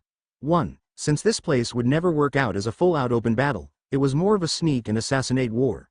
He was a sensory ninja, with a quite high developed skill level. He was perfect for defending the point, as well as do some damage. However, it was also one of the most dangerous ways of doing battle. He would sneak into enemy territories, and pray that he didn't mess up. The camp was just that, a camp. A few tents was over the area, with a deep green camo color camouflaging the area. It was a weird way of doing war, but they had to defend the point anyway. Any safe entry into Hai no Kuni wouldn't do well at all, and Yagura being placed here was obviously for smart reasons. He wasn't bothered by the weather or klima in the least like most would be, quite the opposite actually. It was almost a nostalgic sight. He was perfect for the job to say the least. He had been at the point for a week's time, and he could honestly say he understood the meaning of living amongst assassins. The whole place seemed dangerous, as if any corner would hide a Kiri nin. It was stressful to say the least. The mist did little good as you could barely see 5 meters ahead of you. They depended on their senses to say the least, and that was saying something as their enemies was most likely seasoned in the art of silent killing. However, to his relief most people assigned this point was sensory ninjas, or at least had some abilities to locate and sense their enemies. So far Yagura had killed 3 assassins, and to his relief realized how much his sensory ability had improved over the years. He had just received his first mission too. The missions given at this place was different from many others. He imagined that his friends was having epic battles, while he had an assassination mission for one of the more troublesome Kiri nins who was spotted repeatedly at a whorehouse. Oh joy! The fact that he was taken for the job, as he could easily disguise himself as a younger child. It was humiliating and annoying, but Yagura couldn't quite disagree with the leader's points. So he ended up in ragged civilian clothing, as well as dirtying his face on purpose. He would have to look younger than he possibly was, and his face was a key point to this. He was wished good luck, and was left on his own.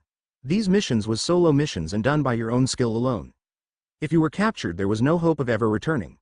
That was the cold truth, and Yagura realized that. He imagined how reluctant Danzo actually was of putting him here. It was true Yagura's skills worked perfect for these sort of jobs, however losing his newly gained Jinchuriki at a whorehouse would prove stupid, and serve for some funny war stories in the future. But still, he had to look away from the Jinchuriki part and put him where his abilities was at best use, even though it was possibly the most dangerous base of them all. Truth be told, Yagura was good all around, but this place was where most people lacked the abilities to stand strong. Either way, Yagura managed to sneak through the misty forest quite successful. He was wary of every movement as he moved forward. His target would visit a village 20 miles inside Kiri's borders. It didn't take him long to get out of the misty area and locate the village. So far no problems, but this was the dangerous part. He didn't know much of his target, other than he was a man in his 30s who was leading some divisions in this area. He looked like the average Kiri nin going by the name Hideki. Sharp shark-like teeth, brown spiky hair and 5 feet 10 in height. He was easily located by the way he wore his Hite 8. It was hanging loosely around his head, sideways somewhat like Zabuza. He hid away his kunai in his sleeve, as he made sure his smoke bombs remained hidden. Once his kill was secured, panic would definitely catch attention. He would flee with the smoke as distraction and panicking people would serve perfect anyway. He took on the role of a poor homeless child looking for food as he limped through the streets. Not many people took notice of him, which was good. They didn't even give him a look of pity. It seemed like Kiri hadn't changed in the least. As he limped through the village he found a poster of the house he was trying to locate. The problem was solved as a group of loud and brash men walked through the street without a care in the world. Bingo! Yagura muttered with a smirk as he located the man he was looking for. He followed the group at a safe distance, and wasn't too surprised when they all entered the house at once. From there Yagura simply walked into the alleyway behind the house. He knocked on the back door waiting for someone to open. Which a woman in a blue dress did. The moment she saw him she glared. "Get out of here you pest, shoo! Get away! I'm busy," she shouted. But I'm hungry. Place please," he pleaded, however she simply made a move to slam the door. He smirked and just the moment before the door was shut he dashed inside with impressive speed. Just before the woman could utter her surprise he knocked her out quietly with a hit to her neck. He moved the woman behind a few crates which would keep her hidden for some time. He made sure to memorize the woman's voice and attire as he hanged into the very lady. "Hey Kamiko-chan, what was that?" another woman asked. "Oh, it was nothing. Just a passing street rat," she said showing a frown in distaste. "Don't worry I threw him out on the street again." The other woman smirked but simply shrugged. "You know, Kami-chan. You have work to do. Room 5, some guy named Hideki I think it was," the woman said. Mentally Yagura was cheering. This was an even better opportunity than he ever imagined. Hideki was the name of his target. Not for the first and hopefully not last time did he praise his luck. "All right, I'll get down to it," she said doing a mock salute. She was left alone as she moved upstairs. She could hear noises coming from the rooms and simply sighed. This was an humiliating act but it was his job after all. He found the room number 5 and simply knocked on the door. A rough voice was what greeted her. The sight of the many scars on Hideki's body almost made him want to vomit, but he played along in the act. He moved into the room with swaying hips, making sure to mask his chakra reserves to that of a civilian, and so far it didn't seem like Hideki seemed to take notice. His kunai was hidden in his sleeve, ready for a clean strike whenever. "Hey beautiful," Hideki said with a predatory gaze. She merely forced a smile in return, moving forwards. Hideki wasn't subtle in the least and simply grabbed her. Yagura found himself lying on his back to the bed with his arms behind Hideki's head. This was humiliating, but oh so easy. "Don't worry, I'll be gentle," Hideki said smirking. Yagura couldn't help it. He giggled oh so innocently. "Oh, don't worry, I won't be." "Feisty, I like that," he replied. "You have no idea," was Yagura's last words as the kunai in his hand rammed into the man's neck. Hideki watched wide-eyed. He knew he was a dead man. However, by his glare, and the fact that he was surprisingly still alive despite struggling to stay awake surprised Yagura. He didn't seem to be one giving up. Yagura noticed what was going on, and could only mutter a "shit" as explosion tags seemed about to explode around the man. He simply threw the soon-to-be dead body of Hideki to the side, rushing for the door. The moment he opened the door he was blown out of the room by the explosion. The room was on fire, and the damage to him hurt. As more people ran outside screaming and yelling he noticed something crucial. There was 5 nins, and they were all looking at him with murderous gazes. He realized just then, his henge had fallen. Without further warning he threw the smoke bombs, with a scream of Taju Kage Bunshin no Jutsu, as 20 clones formed running around in every possible way. Yagura leapt through the window along with 4 of his other clones. He rushed through the village, finding himself gaining distance, although some of the persistent nins was still trailing him, and from his dismay and horror more people showed up. Before he knew of it, he and his remaining 4 clones was the only ones remaining. With one quick glance over his shoulder he noticed 3 of the nins was hot on his trail. and from his horror some of them seemed to be Jonin skilled at least. Shit. Yagura cursed as the nins trailing him kept on gaining in on the distance. Yagura chose that moment to throw the last 2 smoke bombs, along with 3 kunais with exploding tags. The plan was simple, he had to make the other ninjas slow down, and who wouldn't slow down with the danger of getting blown up in an area you can't see? As the diversion seemed to work, he continued his rush out of the village. He was slightly relieved when he reached the forest. It was safer here despite still being in enemy territory. The amount of hiding spots, as well as ambush possibilities, would help him greatly. And just by taking one last look behind him, he was relieved at the possibilities. He won't get away without a fight, he knew that. The 2 trailing John and Kiri nins didn't seem amused at all, they looked murderous. Yagura created 2 shadow clones to split up, and hopefully aid from outside the fight. Hopefully they would place some knee traps or something else. When that was done, he simply stopped his movement, as 3 seconds later the 2 Jonin arrived just in front of him. Yagura didn't hesitate to attack, he couldn't waste any time jab-talking lest more nins arrived. Yagura needed to finish this quickly, that also meant he would have to go full out. With his leap he attempted to slam his staff into the shinobi's abdomen, but was blocked like any shinobi would expect. He took a sidestep to the right, swinging the staff wildly as a fierce attempt to just hit once more. As it was blocked he smirked. Nobody would expect a sudden spiked tail to stick out from your enemy's behind with no warning whatsoever. And especially not a hard as iron-shelled tail with spikes at least 2.5 meters in length. The nin wasn't able to avoid the surprising hit, which slammed into him with fierce force, impaling him on the spikes. If Killer B watched this, he would have been proud. Although, Yagura was probably his senior these days considering B wasn't even a Jinchuriki yet.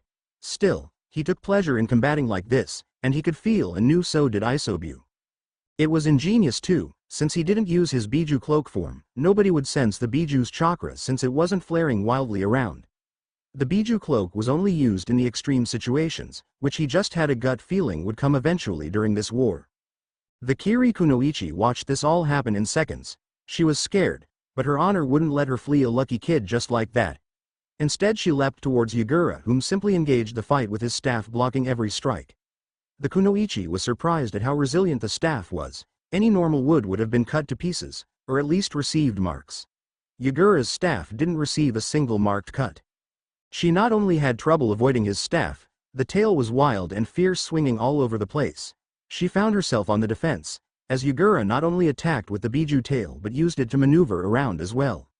She attempted one of her more difficult jutsus, doing incredible fast hand seals, 44 within 2 seconds, which would hopefully keep the monstrous kid in front of her to slow down, and hopefully get an opportunity to flee. Suiryuden no Jutsu. She shouted as a powerful and fierce dragon shot towards Yagura. She took that moment to run in the opposite direction, watching in relief as Yagura was pushed back, and before she knew it the distance was too great. And that was her mistake, she became too relaxed and carefree. A second later she felt her ribs crack as a staff impaled her chest. What? She muttered in horror and shock. In front of her stood 2 Yaguras with the coldest eyes she had ever seen on a child before. She didn't know more as one of them immediately impaled a kunai straight to her forehead, killing her immediately. Yagura received the information from his 2 shadow clones as he picked up the pace for his home base. He felt adrenaline kicking in, as he could feel his legs become wobbly out of the drain and excitement. He hadn't felt like that in a battle for 16 months, and the feeling was all too great and addictive. He was pleased with his work too. Not only did he complete his assigned mission, he managed to kill 2 Jonins in the escape too. That makes 3 Jonin in all. He subtly stealthed through the mist as he came closer and closer to his camp.